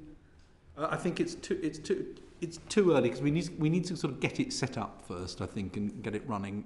There are pros and cons. I think what's clear is there are two distinct functions, and somewhere in government, science and technology needs to join up. Okay. So it's not a straightforward one to say whether it's two individuals or one, but I'm very conscious of the fact that needs to be thought about and a decision needs to be made. One follow-up question. You've got a huge amount of experience and I'm sure you're in very high demand. Are you planning to take any further roles on top of the two that you've already got? Well, the only role that I'm hoping not to take on too much actually, but the only role that I have taken on, which is in the public domain, is I become chairman of the Natural History Museum in April of next year. Okay. And then one final question. In evidence to the Lord's Science and Technology Committee last week, you explained the rationale for creating the Office of Science and Technology Strategy as being to join up departments and government levers. Why could this function not have been carried out by an expanded government office for science? It's a great question, and I think, again, long term, when you think about the structures here, the reason it was set up as a separate thing was because Government Office for Science is about science for policy, and it provides a completely independent view. As soon as you've got your policy accountability mixed with your independent advice, And many committees, it may even have been this one at some point, has recommended that those two things stay a bit separate. So I think that's the question as to how you can create that independent advice. I'll give you a specific example. One of the things we're doing in Go Science, which is for OSTS, is we've set up a Science, Technology and Insights function, which gives an objective view of how well we're doing in various aspects, not of the basic science, but of the application of science, patents, company formation, skills and so on, and does an international comparison. It's quite useful to have that separate so that the people who are then leading the policy, where, as we all know, there's quite a tendency to want to say things like we're world leading, can be told, I'm sorry, we're not, or we are, whatever the answer is. And so I think there's a separation point which needs to be thought through. Okay, thank you very much. Thank you very much, Rebecca. So just on this area of the other part of your job, the things that you were doing before the little matter of COVID arose, there was the capability review you mentioned, which was published in November 2019, which was a very thorough and extensive set of reforms. Just to take one of them that's of interest, one of the recommendations was that all departments should publish and refresh annually areas of research interest documents, so that the public and the scientific community can see what areas they are going to be commissioning research in. How's that going? Every department has signed up to do that, and everyone has an area of research interest. They probably won't be changed annually in every department because some of the cycles of research will be longer than that, but the requirement is that they should at least be signed off every year so people say, yes, this remains what we're going to do. Different departments have taken different approaches to it. Actually, DWP took a really interesting approach to it. They went and did a roadshow across universities and said, these are the things we're interested in, and drummed up a lot of people saying, well, they're quite interesting questions, we'd like to help answer them, which is the point of it. I think, just to draw in a COVID bit from this, during COVID, we set up national core studies, which were in 7 themes, trying to answer questions around surveillance, transmission in certain environments. And they also pulled together academics from many universities who've never worked together before. And the reason for telling you that anecdote is that a lot of them have said it's very interesting to be given a problem that really obviously matters, that means we have to come together to answer it. So I hope the ARIs would do that, and we did a refresh of the ARIs during the COVID period, including asking the question, what does post-COVID priorities for ARIs look like? And that document is published. Very good. I mean, given its importance, will you, for example, take the good practice that you've just described of the DWP and either commend or nudge other departments into following that so that the whole system improves? Yeah, and then we've had workshops on this even during the COVID period to try and get this going, and certainly I've shared exactly that situation. So it will vary between departments, as you know, because departments will make their own decisions, but the chief scientific advisors meet every week, and we try to share best practice across all of them. Most certainly, and if not all government departments can benefit from research. And one of the observations you made at the time of that capability review is that there were wild differences in the research budgets of particular departments, some frankly negligible and some substantial. Have you been able to make any progress in changing that as you set out your intention to do? I think every department, actually bar a couple, but they're in the process of doing it, now have an externally appointed CSA, and those CSAs have done a good job of getting their own offices right, because I think the danger is if you have a CSA with no infrastructure, he or she can do very little. They can sort of wander around making a few comments but can't actually drive things. So we've got that side of it, I think, in a better place. And the spending review did actually increase the budgets across departments, and Treasury were very focused on trying to make sure that budgetary R&D was part of how they considered the overall spend. And of course, the Science Capability Review was written jointly between Go Science and Treasury. for that reason.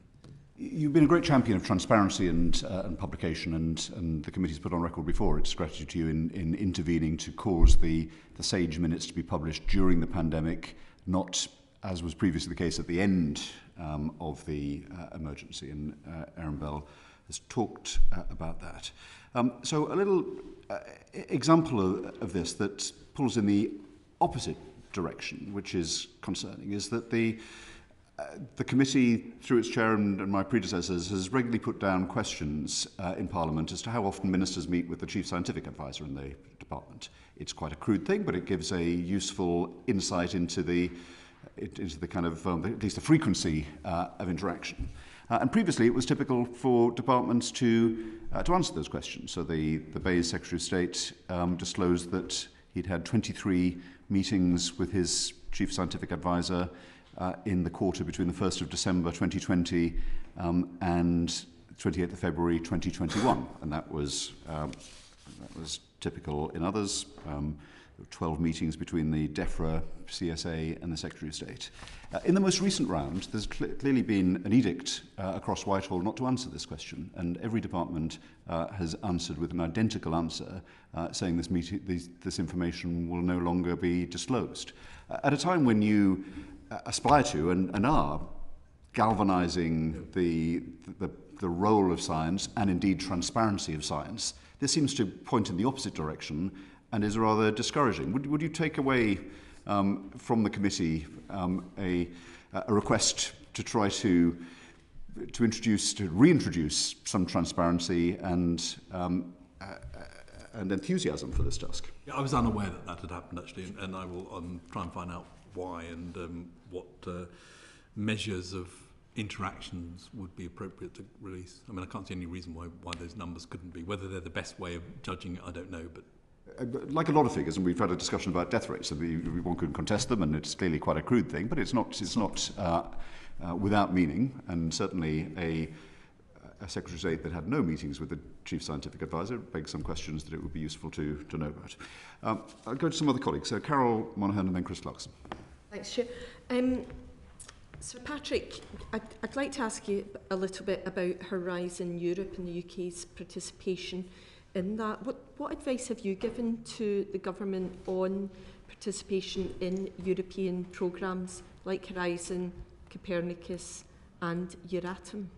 Well, I think the advice from the scientific community has been clear that Horizon is an important part of the overall funding landscape. There is a desire to be part of Horizon and association with Horizon, and that remains the case from the academic community. Lots of pluses to it.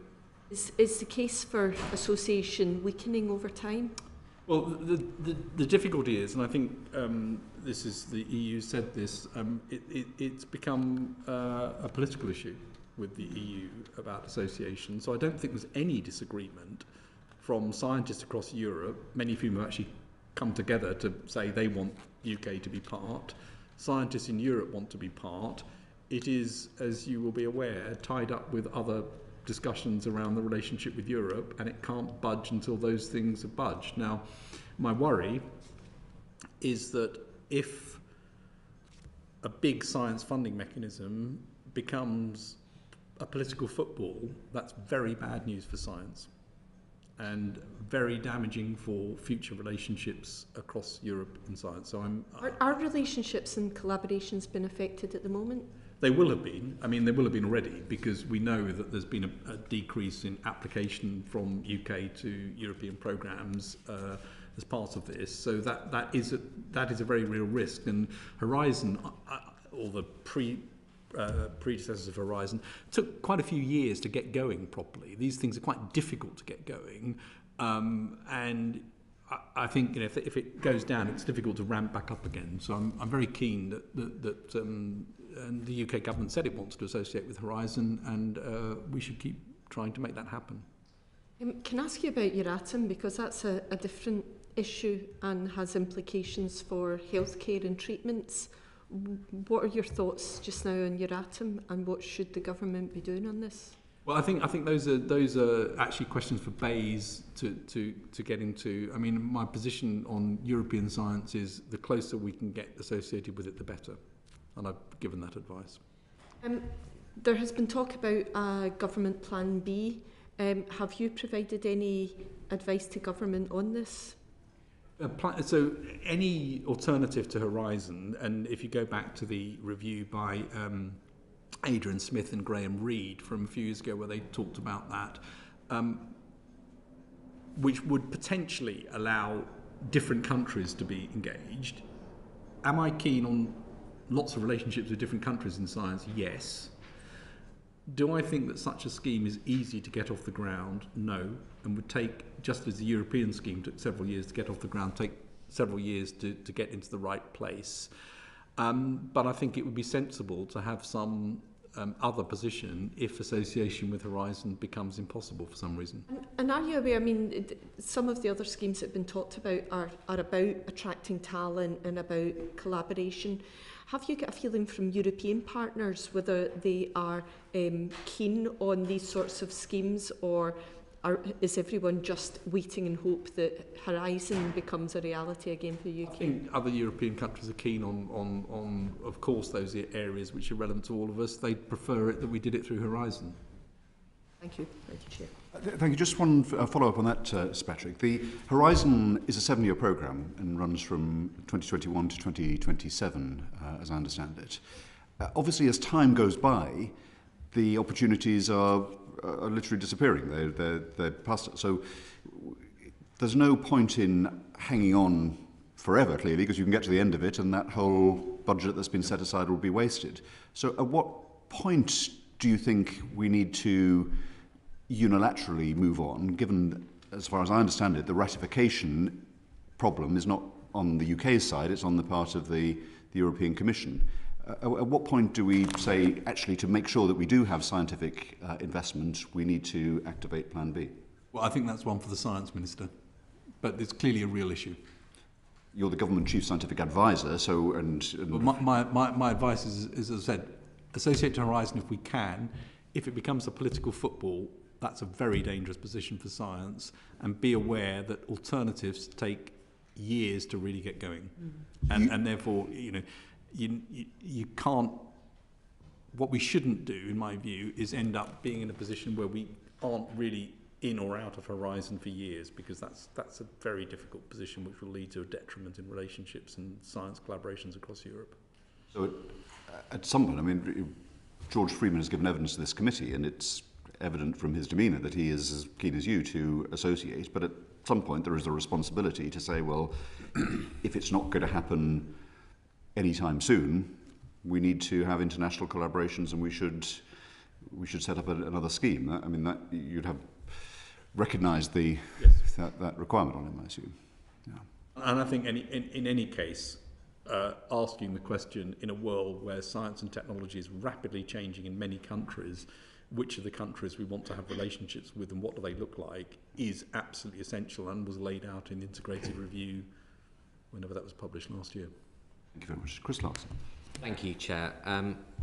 So Patrick, I'd like to turn to the issue of diversity in STEM. We did a piece of work a couple of weeks ago where we took some evidence on this. Why is greater diversity and inclusion in the work of the Government Office on Science and the science and engineering profession more widely important? And specifically, I'd like you to think about the impact of low levels of diversity and inclusion on the work that the Government Office for Science does at the moment. Yeah. First thing to say is that I'm going to use a Desmond Tutu quote, which are differences are not meant to alienate or separate. We're different from one another precisely in order to recognise our need of one another. And I think that's absolutely right for science and technology. Why do we need diversity? Not because it's a moral, social, ethical good, which I believe it is, but because it makes it better. And we're trying to tackle very difficult problems. You cannot tackle difficult problems if you have a monolithic group all from the same background. So it's a fundamental, it's been top of my priority list since I came in, and it's been the top of the government science and engineering profession agenda that we've been running. So absolutely critical.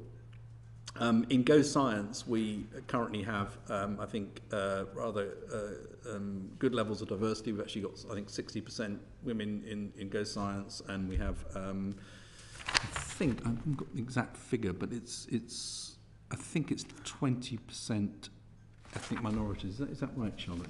Do you know? Maybe we can find out. We'll find out the number. But so we've got a good diverse group in Go Science. We've obviously got less diversity across STEM than in other areas of society, and that's particularly at the top of STEM. So if you look in the universities and other places in physics and engineering and so on, you see much less diversity. The Royal Academy of Engineering has done, I think, a very good job of trying to correct some of that. It is crucial we get that right, and therefore it's an important area for all of us, I think. Thank you. So to quote Socrates, the unexamined life is not worth living.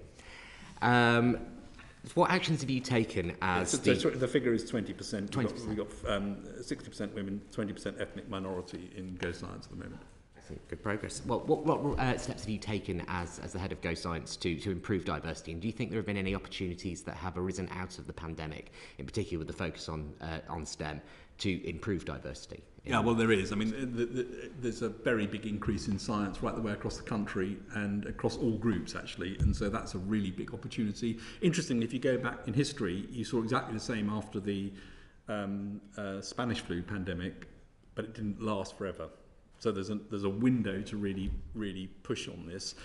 One of the things that has come up during the pandemic, which is important, is actually ability for remote working makes quite a big difference.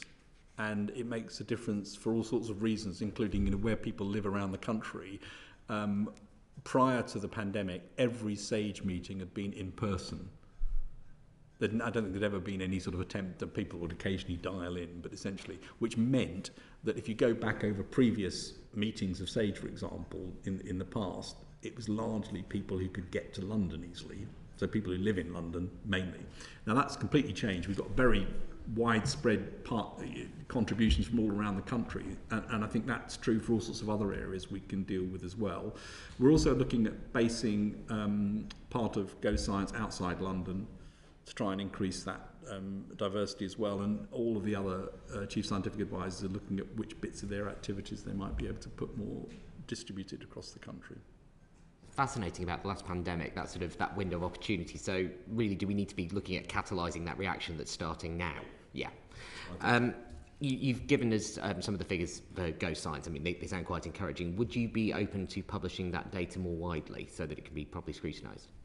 I don't see why those figures shouldn't be out there, and I think we're trying to do the same for the government science and engineering profession as well. But it's a bit more difficult because you self-identify in that, so it's flawed in terms of its absolute numbers.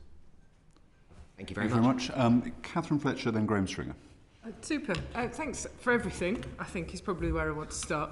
I just want to go back to July 20 and data. If I put my glasses on, I can read what you actually said. But, you highlighted there were some issues with data within the system. I just wondered how we're getting on with progress on that. I know maybe I'll follow up on some other bits and bats. Yeah. Certainly at the beginning of the pandemic, data was a really big issue, even quite simple stuff. And getting things like exact numbers of people in hospital on any one day in different parts of the country, all of that is absolutely leaps and bounds better. So there's very good data flow now.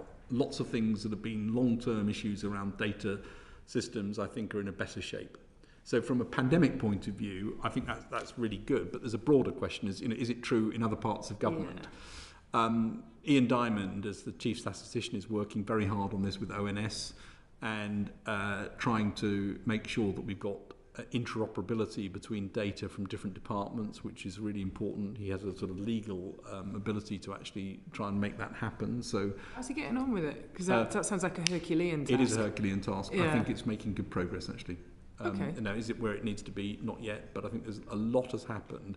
And I would say the awareness of the importance of both data and data visualization has changed dramatically in the past 2 years. And there's pull for it now. It's not all push to try and make it happen. That's fascinating. The pandemic in many ways has pressed fast forward on a number of developments, and that not least. Just earlier on, you said somewhere in government, science and tech needs to be joined up. you know, where would you like to see it joined up, and would you put that data question within it? Would you create an independent arbiter for this stuff? Well, I think that the National Science and Technology Council, the Prime Ministerially chaired ministerial committee, is about getting the science and technology joined up across Whitehall. Yeah. And that is obviously for the benefit of the country. So some of the big things that would need to look at is, you know, what are the big areas of science and technology that are important for well-being, economy, security. Data always comes up, and at the CST, which is the external group which I co-chair with Lord Brown, we've looked at data across government several times and had Ian Diamond, I think the last meeting or the one before, where we will provide recommendations around that. Fair enough. So you would focus on trying to pull the system together, put clotheslines through the system, rather than try and carve it out in its own little space to give it extra oomph.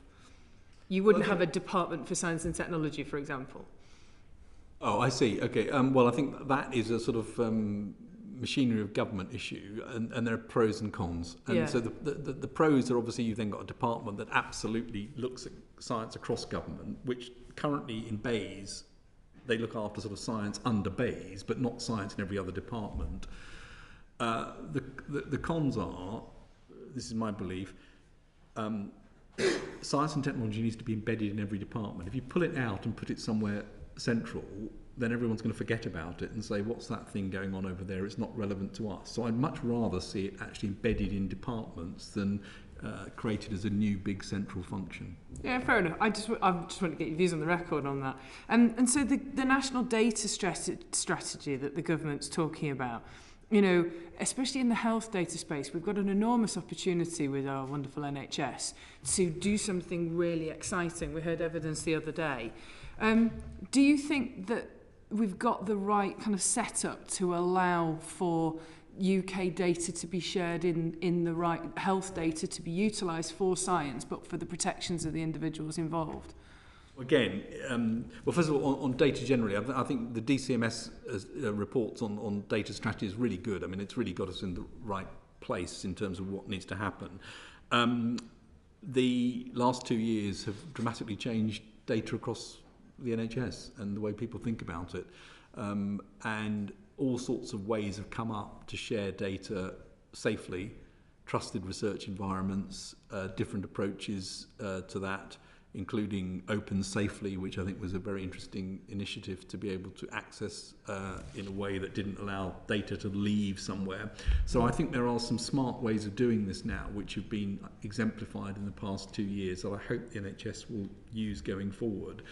My own view is the more those data can be safely shared, the better, because the answers will then come back and benefit the NHS. And so I think getting that right, including the ability for private sector to start using it to develop things, I think creates a system of data which, if properly looked after, would be hugely beneficial. Yeah, there's a very interesting opportunity there. One final question, if I may, Chair. So, almost as an aside in our last evidence session, it was pointed out that the NHS, the data within the NHS that this pandemic has accelerated the efficient use of, if I put it like that, has a commercial value. And there was some idea of creating almost a national fund for health data, which is used to help reinvest in the NHS. Do you think that the data scope is in play, that that's a practical idea that could be examined and pursued? Or are we still too far down the journey of getting our data ducks in a row? I think that's one you're going to have to put to DHSC. Yeah. I do have a view that, as I've said, that the data from patient information is hugely important for operational efficiency in healthcare systems generally, anywhere around the world, and that there are big legitimate commercial interests in that which can massively enhance possibilities, particularly some of the startup companies that would come as a result of that. So I think there is an opportunity there, but I think that's one for DHSC.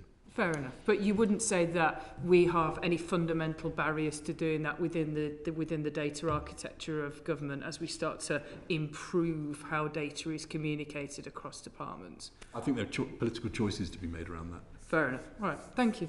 Thanks, Chair. Thank you, Catherine. And I think finally, Graham Stringer.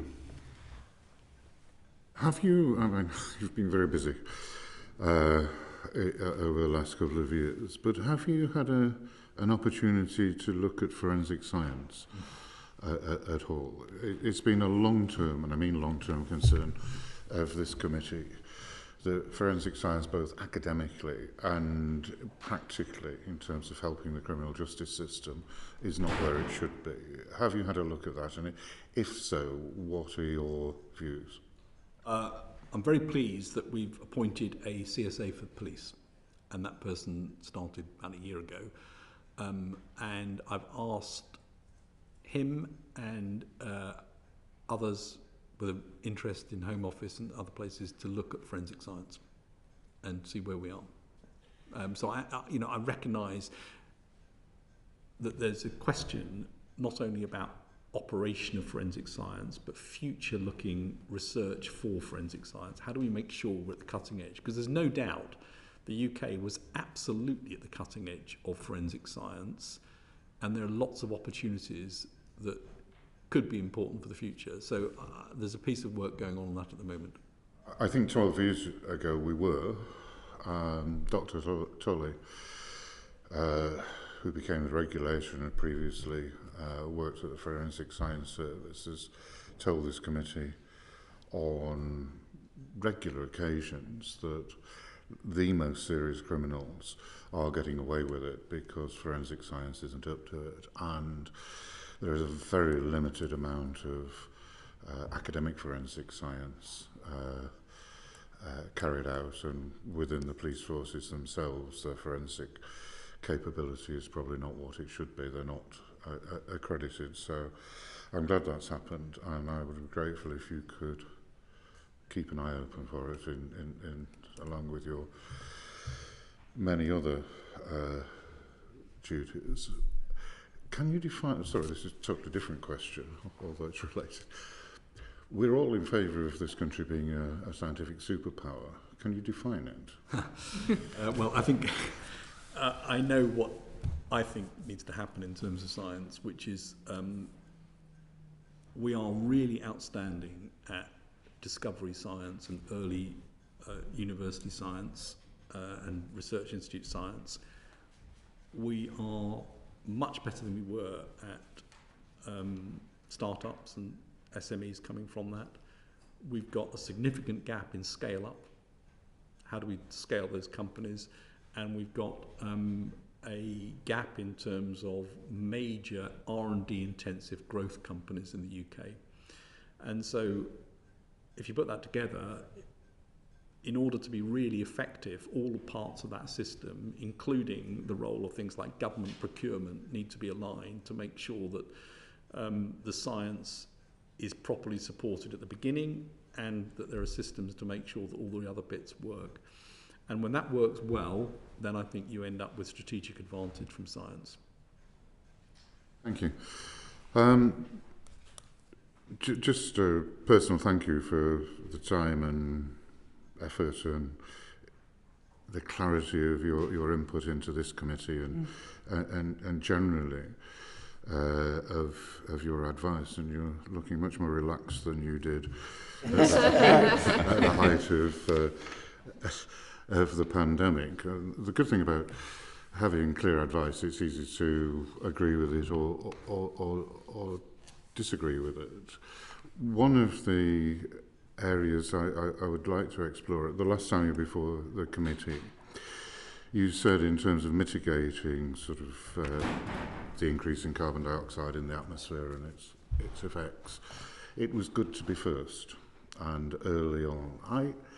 I'm unconvinced about that. I think in many ways it's one of the areas of science that it's better to be a follower, and particularly some countries aren't keen on doing it, because you can benefit from their technology. We're a tiny part of the production of worldwide CO2.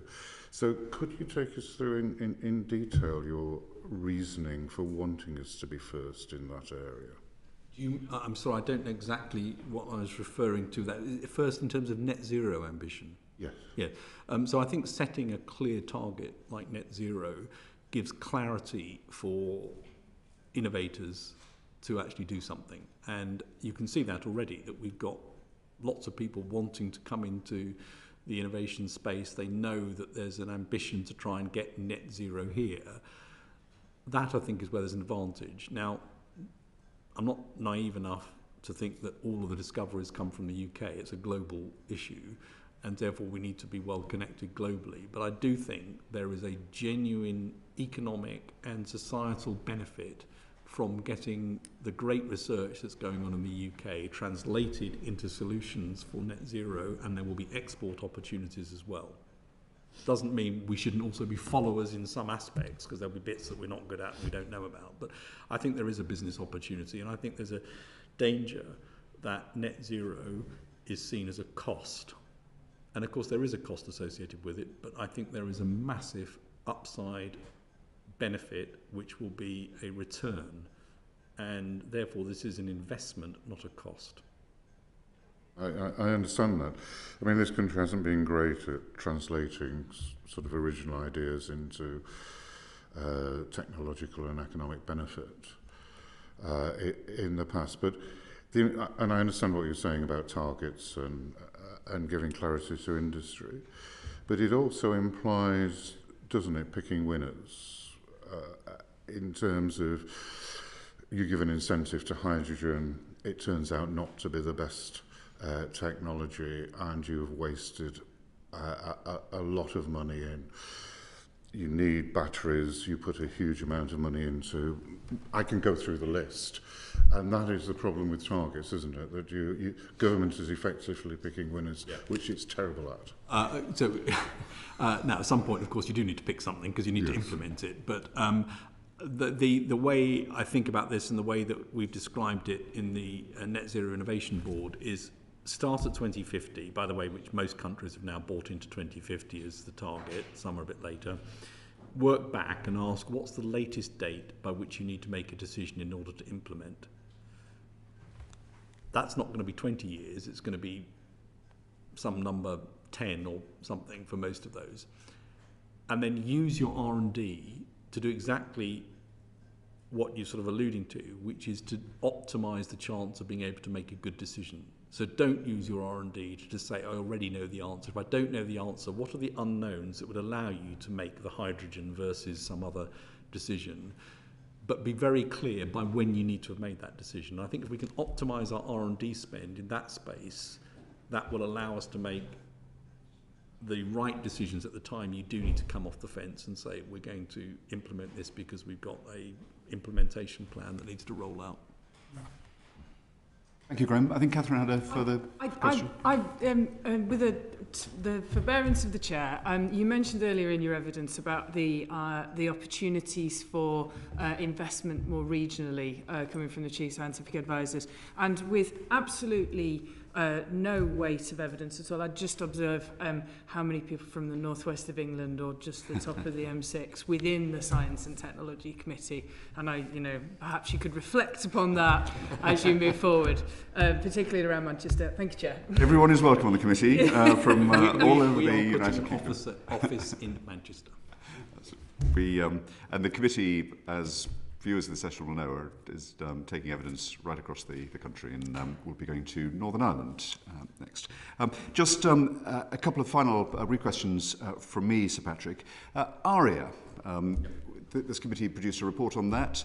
The Chief Executive designate has decided not to take up the post. Is there a rethink going on in government as to where and how ARIA might be established? Well, I think the Chief Executive withdrew for personal reasons. There's a process going on at the moment to appoint the chair, and there's a rekindled process to look back at the CEO appointment and see what needs to happen. But I think the approach is the same, and a matter of getting people in post to get that off the ground. You're on the interview panel for the chair, I assume. Yes. Do you have a view as to the type of person you're looking for, either for the chair or the chief executive? In other words, are they to come with a purpose for this organisation, or do you regard that as being something that will be given to them by the government? Well, I think it will not be given to them by the government. In other words, there will be suggestions as areas that are really important. And I'll give you an example right the way back to the beginnings of ARPA in the US, when one of the previous senior people in ARPA was telling a story about how the Treasury had said one year, we're completely fed up with buying bigger and bigger computers for every department. Can't you get these bloody things to speak to each other? And that was literally the mission that ARPA then took and thought, that's an interesting one. Yes, we think we can do that. And that was the ARPANET, which then led to Internet. So that's the sort of thing that I would expect government to be able to articulate. You know, what is the problem that is actually then that the CEO can say, that's interesting. Well, I think we probably can do something there. It's very difficult. It's got lots of complexity to it, but I think the science is at a stage when we might be able to do something. So that, I think, is a big challenge for government. How do you articulate things in the right way? And it's a big challenge for the CEO to think which are the problems, which are the ones that I can go after, which would make sense. So the CEO needs to be that type of character. The chair, I think, needs to be able to obviously help the CEO and make sure the organisation runs properly, but also needs to be very good at keeping everyone else off the back of ARIA. Thank you. There's, the commitment to ARIA was made in 2019. We're now obviously 2022. And there's a budget that is there available to be spent, to be invested. Do you have a feeling as to when you expect the chair to be appointed? The process is ongoing at the moment, and I don't exactly have the timetable of that, but I'm sure it's public actually, because it'll be in the adverts for the post, but I don't know them off the top of my head. I'm sorry. And just a final question on Russia-Ukraine. The Science Minister made a statement in the last few days about suspending scientific collaboration with Russian institutions for, I think, reasons that everyone understands. As the Government Chief Scientific Advisor, do you have a feel for what the breadth of those collaborations are, and do you have a view as to whether there's a model that we can adopt? I think obviously the International Space Station is an area of particular collaboration, but do you have a perspective on this that the committee can? Well, I think there are a number of things. First of all, I think it's very important that scientists and technologists in Ukraine are looked after, and I was pleased to see the approach being led by the British Academy to try and make sure that systems are in place to support them. I think there are also scientists in Russia who've spoken out about this, and they also need to have some system to look after them. And then and then BEIS are looking at the landscape of collaborations as you described. The one thing I do want to just say, though, which is important, is if you look at CERN, CERN was established after the Second World War as a way to bring nations together, and in a belief that science and knowledge transcends political boundaries and a way to harmonise the world and create things for everyone. It's really important in an unstable and difficult political situation that those sorts of ideals do not get destroyed and we end up with a problem. And I think CERN is iconic in that respect. An example to be followed. The 10th anniversary of the Higgs boson this July. Thank you very much indeed. Sir Patrick, can I thank you and echo what Graham Stringer said, that the committee is very grateful for the courtesy and the time that you've given to all of our inquiries, which are all relevant to your work, and for the clarity and candour of your answers. It's good to have you back. I dare say the public watching who may have missed you at press conferences, I hope have enjoyed 2 hours of you today. That concludes this meeting of the committee. Order, order.